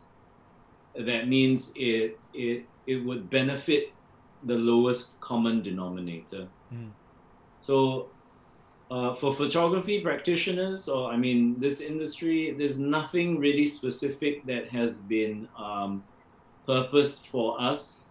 But I believe IMDA actually created an aid package whereby they called for proposals for public service announcements to be made, and people would pitch in, and those who were successful would commit to producing them, and they would get a fee for it. So aside from that, no, nothing specific for us, right? If you ask me whether it's enough or not, of course I'll say no. No, it's not enough. Yes. I mean, for SIRS, I don't even know if I qualify. it's quite a. I You mean, know? it's kind of like an evolving situation right now, I feel. But they are Right. reaching out for to help out those photographers, or rather businesses, local businesses or local Right. freelancers, I think. Um, but I think the word on the ground is that a lot of people are confused because they are not sure if they're eligible or not. Even for myself, I'm not sure Yeah. either. They do say that if you're eligible, automatically you receive an SMS by the end of this month. But I mean, this is my No. own personal take also.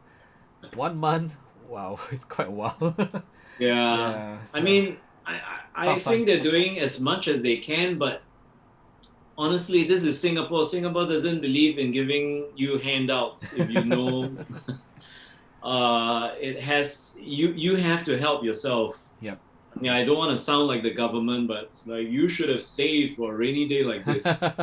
You know, that's how they would expect people to live their lives.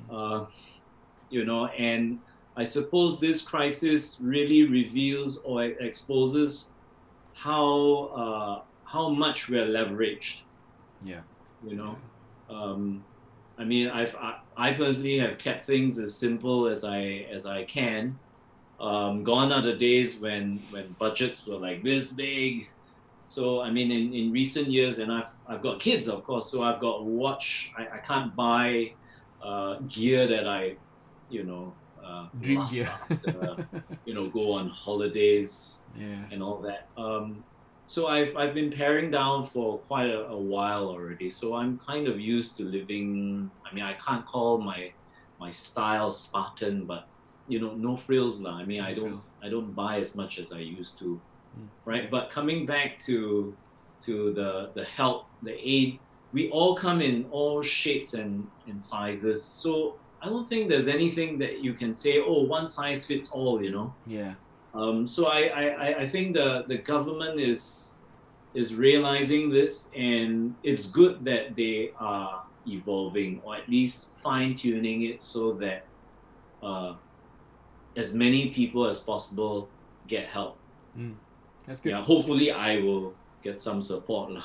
Yeah, You I know. think that's very important because like you said, you and I both know that since the beginning of this year, jobs have been quite sparse, because of COVID, and yeah, we still have bills to pay, man. Yeah. Tough. Yeah, I'm personally, I mean, I can feel the pinch as a, say, studio owner or somebody who has staff. Yep. That's harsh. Yes. That's really harsh. You know, the government says, hey, you know, do all you can to keep them and not let them go. But I don't know. It's not that easy, you know.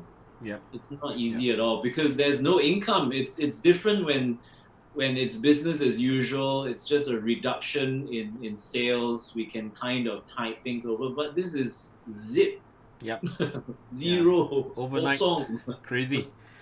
Okay, so what are your plans after COVID-19 is over? This is like an extended half time lah. So once they blow the whistle, go out and continue playing lah. Back to work, back to grinding the Yeah. daily life. Yeah. Yep, same old, same old. I mean, I've already got my timetable for the next semester. Ah, okay. So, I mean, as a part-time teacher, I kind of know what's going on, right? But I mean, this has been for a while already. So if it's shoots, you know, I can't take those really huge jobs anymore. Yeah. I understand. Because I have a commitment to school and I can't push classes over and beyond a certain time period. I have to fulfill my commitments. Okay, good. Yeah. So let's take it like we have gone back to normal. Let's focus back on the works that you are showing right now on screen. Sure. Okay, so I'm just gonna pick some random shots, and I just want to know your thought process and the behind the scenes that goes on. What does Kenneth think about before he takes the shot? So let's look at the one below the Ford GT first. That one was something that really captivated my eyes since just now. This one. Yes, I'm a sucker for things that are black. Okay. Black dark. Yeah. This was a really interesting job. Very little money. No, but I took it on because I thought it looked good for the portfolio. Mm-hmm. So which part do I start with? Concept. Let's talk about concept. Like, how do you Okay, come the across the idea? concept was, I mean, this was for Mont Blanc, Mm-hmm. and the agency had drawn up this idea. They came up with this. Um, I think there was something that was fairly similar from somewhere. Mm-hmm. I hate to say it. um, you know, but they wanted this person in black and against black, and it had to be like this. And I said, okay, let's. So I took this back to the team that I was about to assemble, and a lot of this was a collaboration, a teamwork. I mean, I couldn't have done this on my own. I mean, like Kenneth Wong would fully produce all of this stuff. Um, the makeup artist was super on the ball and he knew what to do. He said, "Look, we can't use poster color, sorry, because it's not going to have that kind of shine, Yeah. and it'll end up very patchy, right?" So I said, "What, kiwi?" You know, the stuff that we coat our army Boots, boots yeah. or other boots with. Yep. I said, "You crazy or what? You killed the model with kiwi." So he said that the only solution around this was to order special makeup, oil-based makeup from Paris. And I Wow. said, well, let's do it. And I said, you sure not? Because it's, for a little tiny tube, it's $200, yeah? Wow. US or I said, SGD? well, what? Was it Yeah, US so dollars? we ended up with, I think, I don't know, it must have been 6 or 7 tubes of this stuff. Wow. So it was $1,500 plus shipping just Oh for man. this makeup products. But it went on fine. It Mm-hmm. was very oily, and so we had. Okay, I'm gonna be pretty quick with this. It's jewelry. It's highly reflective, so I had to use big sheets of plexi acrylic Yep.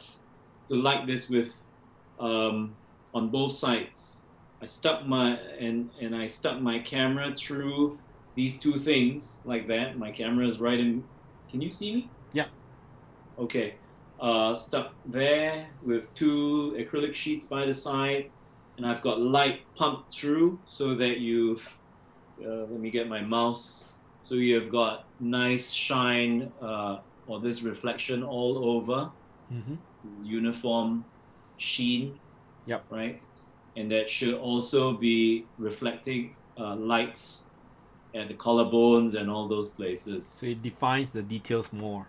right? Yeah, the features more. She had to spend about 2 hours Oh, wow. or more, I think, to get this done, Goodness. her makeup done.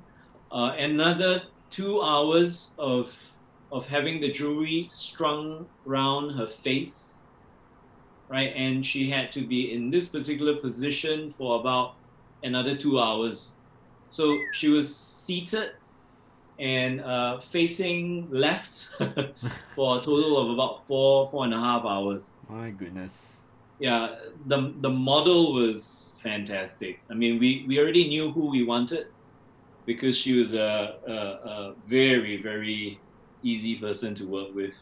That's So good. we couldn't deal with divas. Yeah. We went with somebody who's really easy going down here because you'd be stuck in the same position for that long of the time. Yeah. Yeah.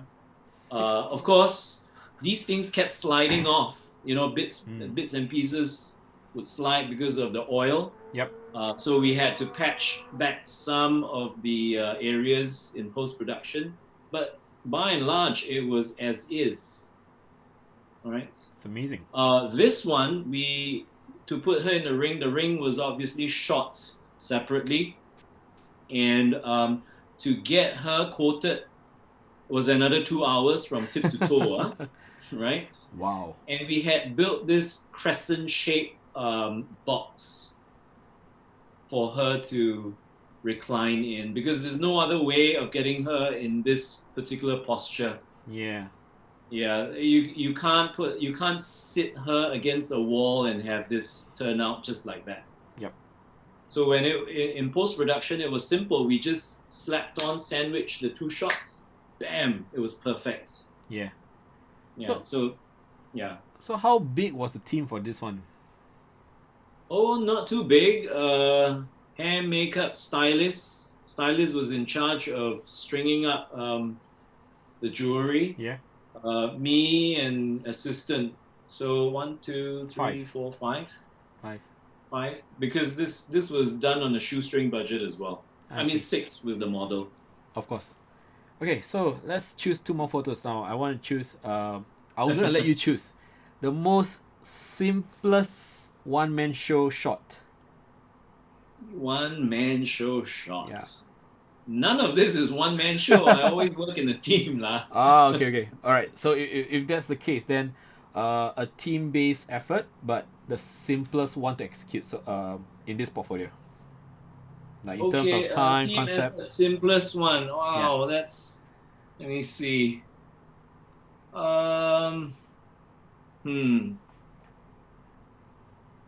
Simplest in terms of time and all that, I suppose. Yep. Time, conceptualizing. Okay, let's say this one. Mm. Okay, this was a fairly huge shoot. This was for Ion, you know, the mall. Yep. It was the soft launch for Ion back in 2009, I believe. Wow. Yeah, it's been some time already. So this guy is awesome. He nailed these shots in 1 minute. Okay, this was shot in the studio. Mm-hmm. The background, the shaped background you see is not constructed in 3D. I mean, in post-production, it was an actual piece of artwork. Yeah. It was, I think, about 5 foot tall by about 5 foot wide. So this was shot separately and plonked in, right? Behind this was my cyclorama, right? So the shot of him took less than, if I recall correctly, it was less than a minute. He was dancing around, moving. My camera couldn't keep up. You know, this was the most boring shots, but you know, I mean, most efficient maybe. Yeah, I mean, it's the simplest. You know, clients. I'm not saying that clients are not daring. It's just simple. Safe shot, I guess. Yeah, it gets it across. But there were a lot of others that were a lot more exciting, a lot more movement. I mean, they were more dynamic in that sense. But Okay. he gave me like 40 poses in 50 seconds. Was it like that? And it was done. Was it like those that TikTok video that you probably see online? The guy and the girl dancing, and then the guy just took the photos. Was it something similar to that? Almost. He That's was crazy. fabulous to work with. But the girl that was with him, oh man, that one, she took a lot of time. Yeah, but yeah, you win some, you lose some. C'est la vie. I guess when you're working with models, if the model can connect with your concept and yourself very well, and you know, do things efficiently, it just makes the shoot more enjoyable. Oh yeah, very much so. I mean, you've got a great model who knows his or her body very well, who understands instructions, and is open. Then man, the battle is more than half won. Yeah. Yeah. Okay. I'm pretty sure you know what's the next question gonna be. Not the No, I easiest one. This is the easiest one. How about the toughest one, the other end of the spectrum? Okay, toughest Most one. difficult. Okay. Like the one where you feel like, oh my god, this is the biggest challenge I've come across, and I still gotta get it done. Let's see. Okay, yeah. We got it here. Okay, this one. Right. Well, it wasn't this shot that. Was it this shot? No, it wasn't this shot, but a similar shot in this particular setup. This was all built and purposed. Even the wall down here, it was all constructed. This was shot on a rooftop, so all the plants were brought in, furniture was brought in, And I don't have the other shot, but what happened on this shoot was that the night before, when we were taking care of this shot, it started storming. Oh dear. Okay, not the night. In the afternoon, it started storming. This was in Sentosa, right? This roof was on Sentosa, and what happened was the whole set was exposed, being on the dear. roof. So all these things, all my what would you call it? The laminate started popping up, Oh no. right? So and the set art director was going like, "Oh goodness," and everything was coming apart, right? Because it's a set; it's not meant to last. Yeah. And it was storming away, and we said, "Hey, we have to get this shot, otherwise it's overrun." And the client was not willing to pay. Oh, that's Right? So we were caught in between the devil and deep blue sea. So finally, the rain let up. It was praying really hard for that to happen, and this was at 5 to 6 p.m. Light was falling, and it was all wet, and everything had come off. Oh man. So I said, "Look, let's do this shot right here, right now." And so all of us went to squeegee all the water, as much water out as possible, and we started using the nail gun to tack everything down. And I don't know how much tack we put down there, but it was a lot. Oh, And we man. we had to do this really quick because light was disappearing. Yeah. And eventually we made it happen. We dried up the floor and got as much of it tacked down as possible, and got the shot before sundown. Yeah, so that was really scary because we were standing by. I was on the phone with the agency's producer, and I said, "Look, we're gonna have to come back again. We Yeah. can't do this, right? It's all rained out. It doesn't look like it's gonna end." So there were about 20 of us just sitting there and praying for the rain to go away. Oh man. And eventually it did for about half an hour. And that's when the shot happened. I mean, it was not the best of lighting conditions, but it's either you do it Yeah. or you can't deliver it because the client's not going to pay for another day's shoot. Yeah. Yeah. Okay. So, So this was scary. it definitely is. I mean, like you're caught between a hard case and a hard rock. That's all. Yeah, I mean, it's one of those things. I said, "Oh man," I mean, Was there like additional lights used for this shot? for this particular shot, no additional lights. So it's just dependent on the weather. This was the morning after. This was another shot. Ah, okay. Okay, so on our left-hand side, we had a 20 by 20 silk on a 20 by 20 frame. Yep. And what you see, it's all sunlights. I mean, we had lights standing by just in case it was overcast. Yep.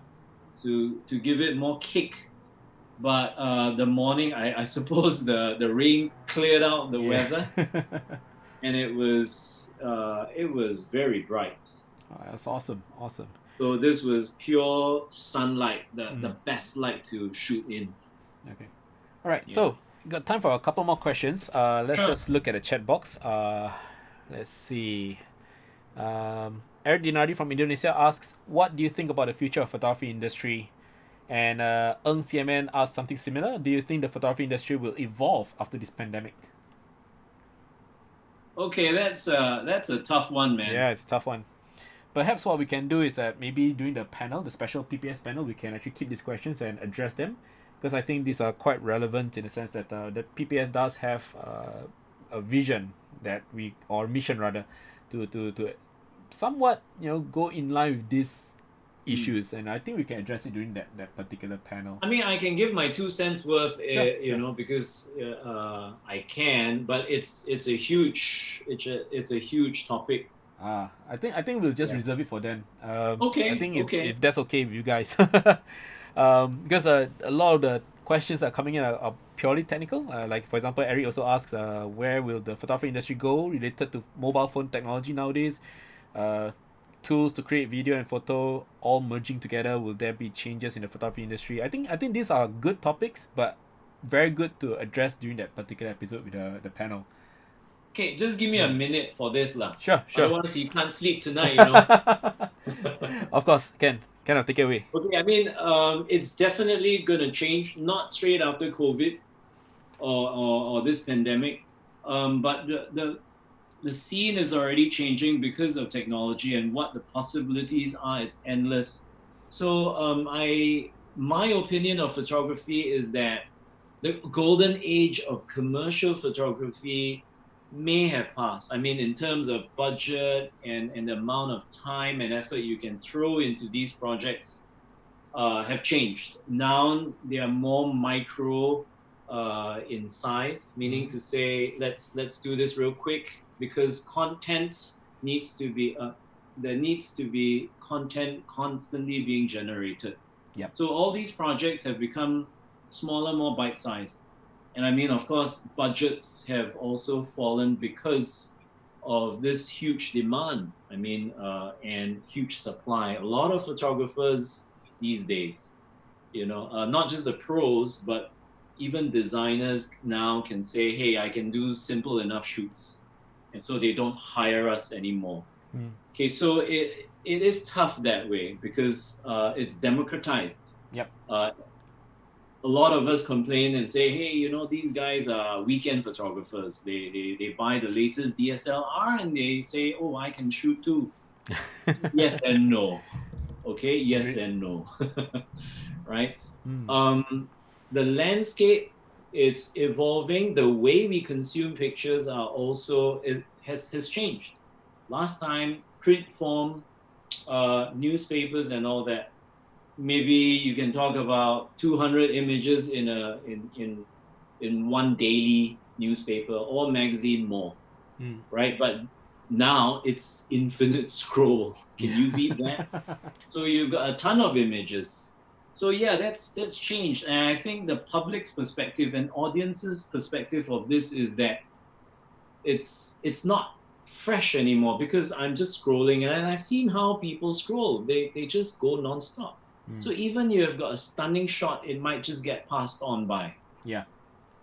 C'est la vie, Yeah, c'est la vie. Yeah, so, and of course things are merging because of technology. So it is a time of a lot of change. Some people don't like it, but hey, it is changing. Yep.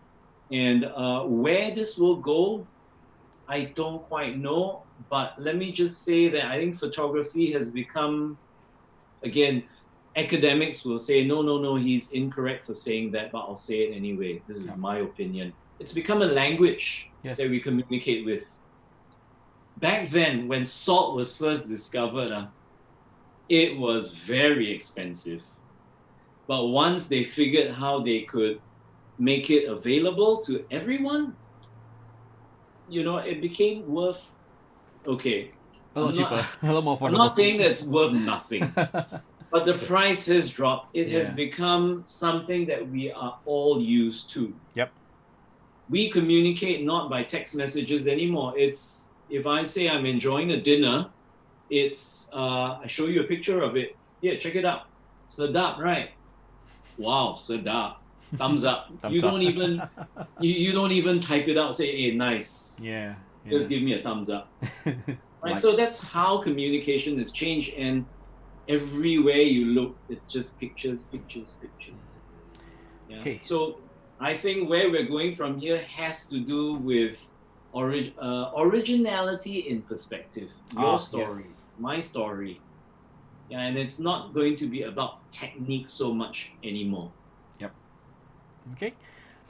We also have one more question maybe before we kind of like address some pertinent questions on the left side as well.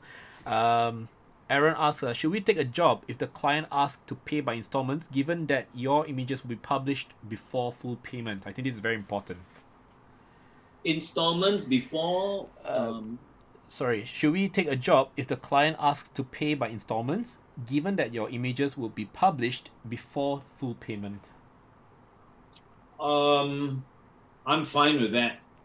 Personally, if If it's in the contract, then I'm fine with it. Yeah, I think that's the most important thing, having a proper contract agreement Yep. between the client and photographer, because at the end of the day, without this contract, without a binding contract, you probably will get screwed over. If the person Yeah. decides like, oh, I okay, I'm not mean, gonna pay you.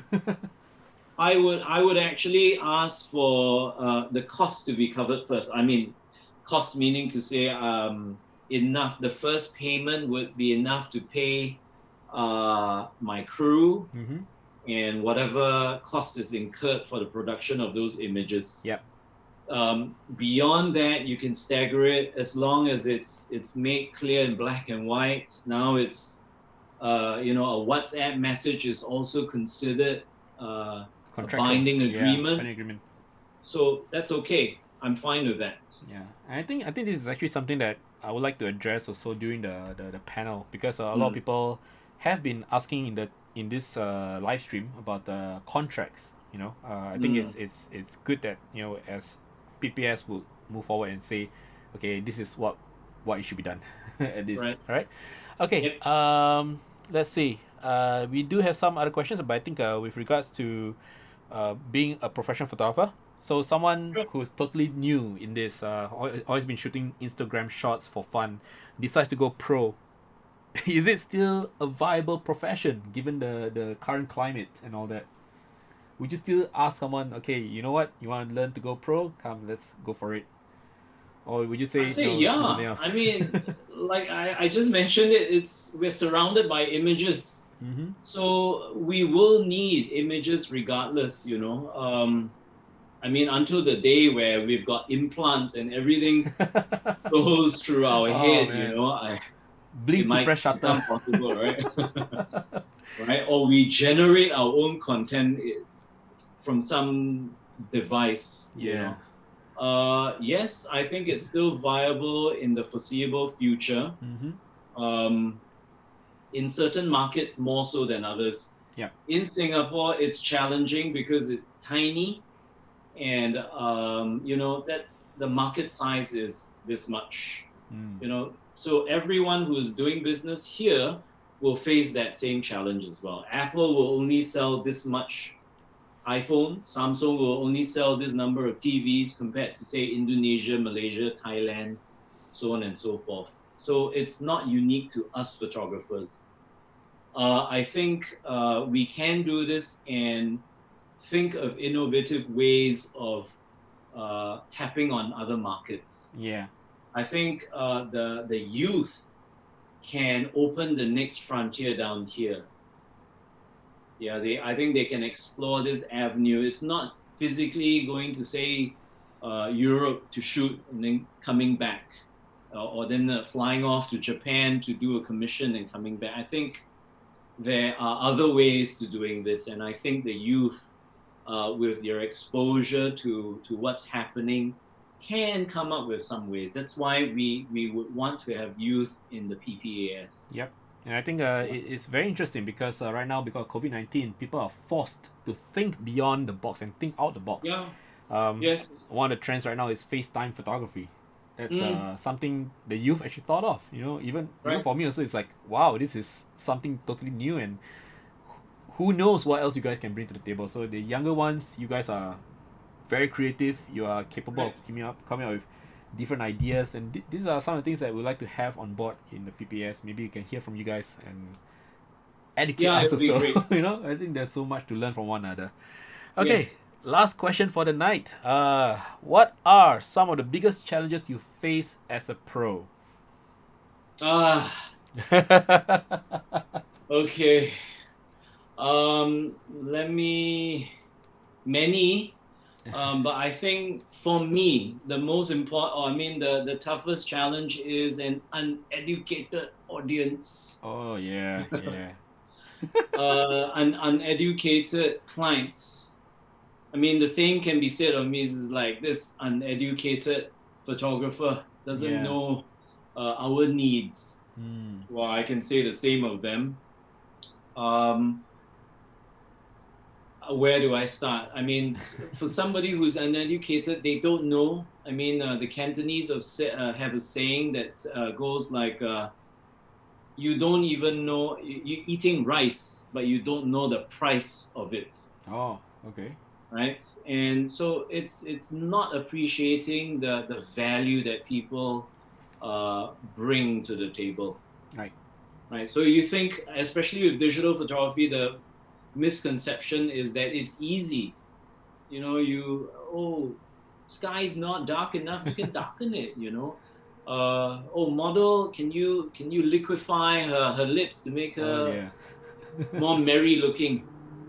So they think that it can be sorted out. Mm, Problems are you can digitally take care of your problems. yeah. Yes and no. I mean, it's more far-ranging than that. There are many issues of trusts. Mm-hmm. If somebody's uneducated, it's like, wow, you trying to cheat me, Mm. or you think I don't know, right? So those are, to me, the biggest challenges. I think it also totally boils down to communication. Some Oh, of people course, being um, uneducated. I mean, they don't know the stuff, but they refuse to right? listen, and that actually makes it worse. I think. Yeah, so you Yeah. don't know the process. That's one. Mm-hmm. You don't, and then you don't know the value or the effort that's taken to produce the work. Mm-hmm. That's a double whammy. And Yeah. then, of course, because you don't know anything, you don't want to pay for it. Yeah. Oh, No, then even worse. now that would be very tough on three James fronts. James says he can tell them anything can be done as long as somebody can pay. But of course, Yeah, the Chinese also have a saying, it's a matter of money. yeah, and I think ultimately it's all about dealing with the frustration that maybe the person did not read the brief, you know, or maybe the person doesn't know what's going on. Because for my side, let's say I deal with software, and some people don't read the manual or don't read the instructions, and then they go and ask the same question that everyone else has probably asked on Google and addressed before, and it just you know just rolls along again and again and again. Right. It's just the same problem. So I think it's very important that as photographers, for us, we try to keep ahead of the curve by being educated ourselves. At least we know what's going on. Right. Yeah, so I think this is the takeaway I get from any shoot. Okay, so Yes. I think that's pretty much it. I think we've gone through all the questions. Let me just scroll up and see if I've missed anything. No problem. Um, I mean, what I just mentioned, I mean, the challenges that I face, I think it's not unique again to Mhm. photography. yeah, I think if you're an insurance salesperson and you've got a tough client, same things like, gosh, I've explained this to you, and or don't you already know this stuff? yeah. So, yeah, there's a lot of aggro lah, from people who Aggro. either don't know or they think that they know a Oh, lot. that makes it worse. The Yeah. yaya papayas. Okay, Kenneth, do you have any words of wisdom you'd like to share with the photographers who are tuning in right now? Maybe the young ones or the not so young ones. Yeah, everyone who's tuning in right now. Any final words of wisdom you'd like to share with those tuning in? Well, I mean, if you're a pro and you're listening in, and if you're not with the PPAS, I think it would be worth your while to come see us or come talk to us at some point, because I feel that we need to stand together in a Mhm. time like this moving forward. I don't think we can do this alone Yeah. anymore. We're all very much connected in this digital global world. I think it pays to have some kind of solidarity, Yeah. not just for the trade, but I think if we were to lobby for some changes, we can do it better as a bigger group, uh, speaking and communicating with the government. Yeah, so I mean, on a personal level, I think that the youth have uh, amazing potential, Yeah. right? And we would love for the PPS to have this how would you say, this transfusion of new blood come through. At Yeah. the end of the day, this PPAS will carry on forth, and hopefully there will be the youth to take over and Yep. carry on, perpetuate the whole thing, Yes. of support, Okay. right? So, Kenneth, I'm just gonna put you a while, but thank you so much for joining us today. I'll talk to you again after the show. Just give me a second. I'm just No gonna problem. do the Thank you so closing. much. Thank Hey, you no for worries, tuning in, Kenneth. It's been a friends, pleasure having family. you. I'm very honored to have you on my show, to be honest. Thanks, miss. No worries, no worries. Okay, let me just share some of the things about what you said to the audience. Yeah. Okay, I'm just gonna mute you for a bit. Don't mind me. Sorry. Okay, folks at home, thank you once again to Kenneth for joining us for this evening's episode of the Amazing Life Show. So I'm just gonna show you guys real quickly what the PPS is all about. Okay, so this is actually the website for the Professional Photographers Association of Singapore. Let me just change. There we go, so you can see the full website in its totality. Okay, so this website has been around for some time now. I've been sharing the links as well inside the chat box. PPS is a growing association that is already making waves with some of the governmental bodies. We are trying to reach out to them and see how we can help fellow photographers in the business industry. Now, of course, this is not possible without your help and without the members who make it happen. Okay, so to be a member, let me just share real quickly about how you can be one. All right, so you can click on the join section here, and you will notice that there's actually an open invitation for anyone who is a professional photographer in his own ways or her own ways to come and take a look at how you can actually participate and become a member. Now there are of course different tiers of membership. There's you can join a mailing list for free. There's general member, full members, affiliate members, and associate members. Now for myself, I'm a full member.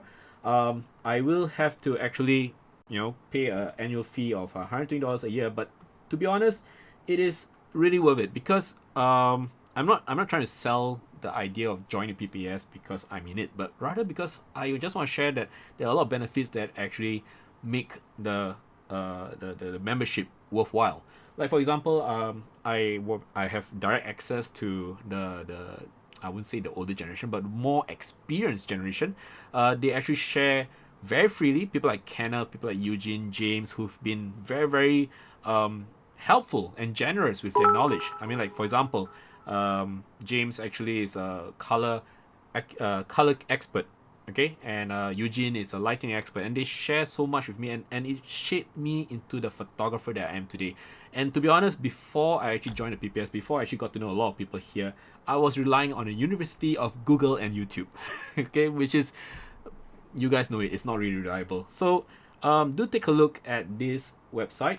This is PPS website. You can actually take a look at what are the necessary requirements for joining. And of course, joining doesn't necessarily mean that you just pay up and then you become a member, but there are actually some requirements. For example, to become a full member, you need to have a portfolio of work done from real jobs and clients.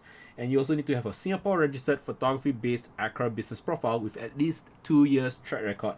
Now this actually gives you the kind of what do you call that, recognition that you are a serious individual running a serious business. And to actually be listed in this membership list, it actually says something that you are a legit business. Okay, so like for example, these are some of the members here, and it's great to see that this is actually an avenue where you can actually showcase your portfolio as well. If you want to, you can have your address here, and potential clients who actually want to find out whether there's any professional photographers worth getting in Singapore when they're traveling in and out.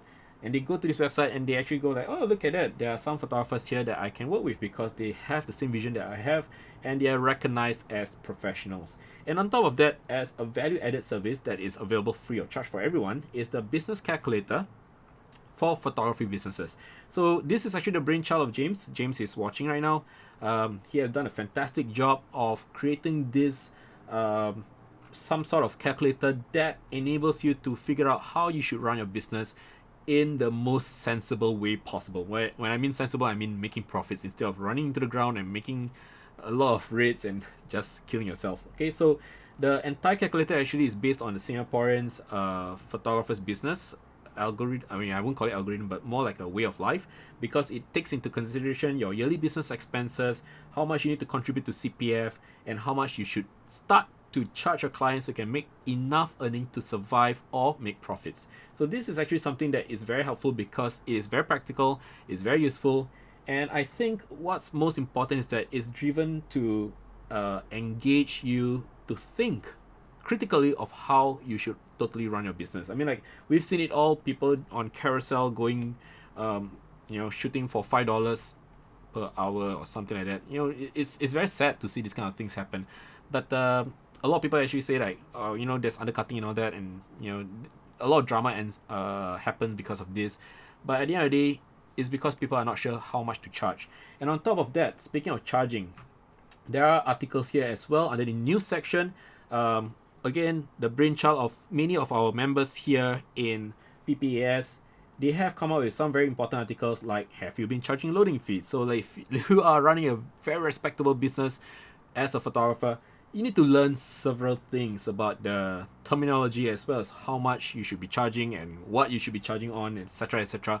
And all these, to be honest, when I first started out, I had no idea. I honestly, no one was telling me, like, hey, you should be charging this amount, you should be doing this and that.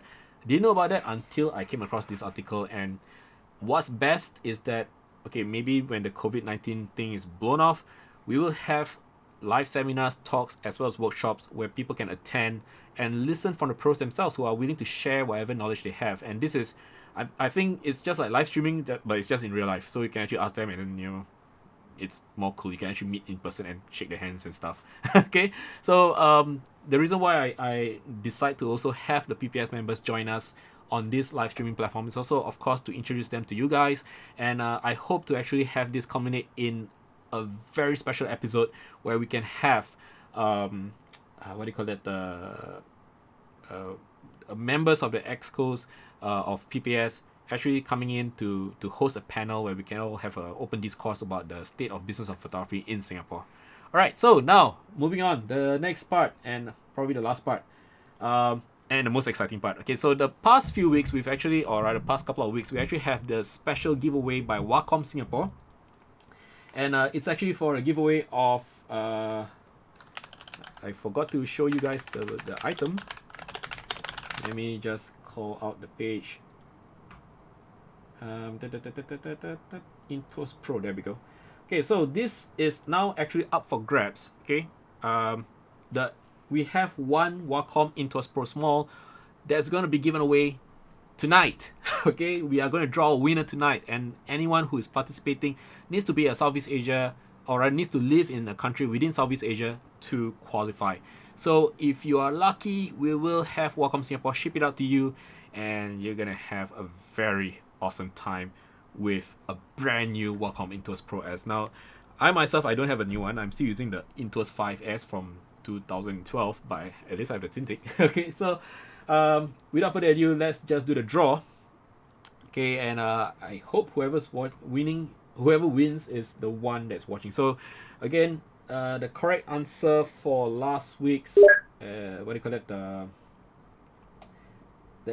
correct answer for the quiz is actually Wacom Intuos 5S and Wacom Cintiq Pro 24. Those are the ones that I'm currently using right now, and I think most people have got it right except for Cassandra. I'm so sorry, Cassandra, no, that's not right. Okay, let's see. I'm just gonna filter out those who got it wrong. So you guys, this is a live process. I want to be very, very transparent here. Those who got it wrong are not gonna win. Sorry, but yeah. Let me just. There's no way to filter that way. Oh dear. Okay, never mind. So anyway, the Cintiq Pro 24-inch that I have is not the touchscreen version. I just have the normal version because there's no point for me to have touchscreen. I have eczema on my hand, so it's kind of sad. But can't have that. Yeah, so that's that. 24 inch. Okay, there we go. And it's quite sad because I did give the answer during the episode as well. So if you're not paying attention, you won't win. Okay, I think that's it. Oh, one more page.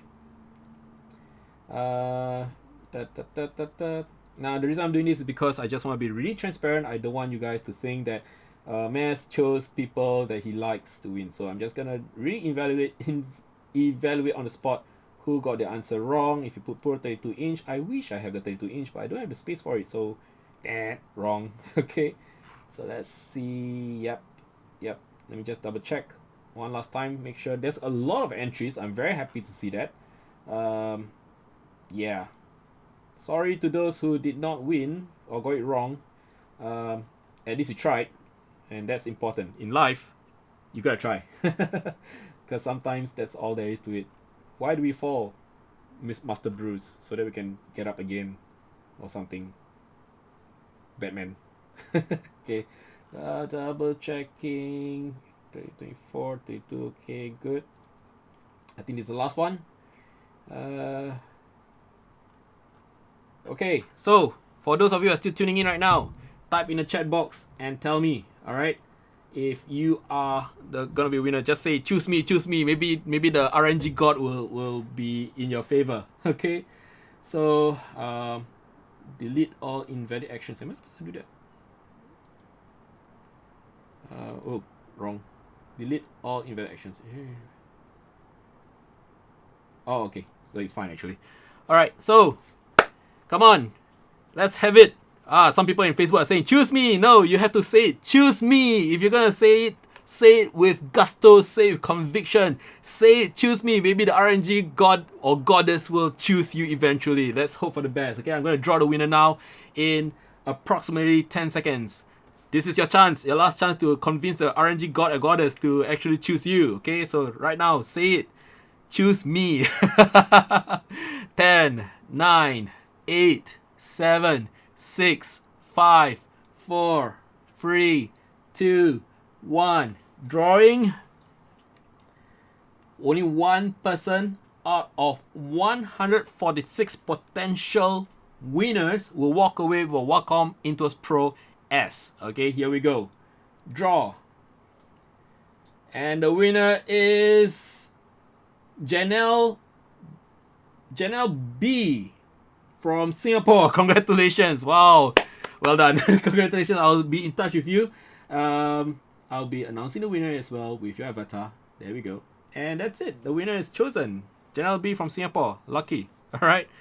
For those of you guys who did not win, well, there's always another chance. Now, to be honest, I think I've already ran out of things to give away lah. Oh, wait, no. I actually have one more giveaway to do. Right. Malaysian side. Yes. Oh no, Dominic is one. Okay, why did I not do that? Okay, let me announce. Sorry. Okay, Dominic was already chosen. This was last week's. I forgot to include that. I'm so sorry. But yes, that's it for all the crazy giveaways for the channel. But these are the only giveaways that are available for now. Now, there will be upcoming episodes still. I can't say what's gonna happen for this Friday or Saturday because the two guest speakers are still trying to sort out the schedule. But let's see if Friday is not happening. I will probably run a virtual workshop. And on Saturday, same thing. If nothing's happening, maybe I'll just do a behind the scenes video sharing session. So you guys probably see some of my previous works. I will just share some of the behind the scenes and talk to you guys about the shoot.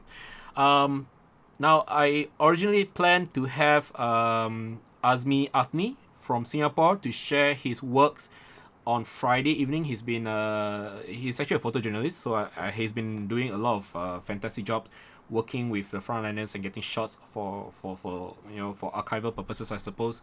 I would like to feature him.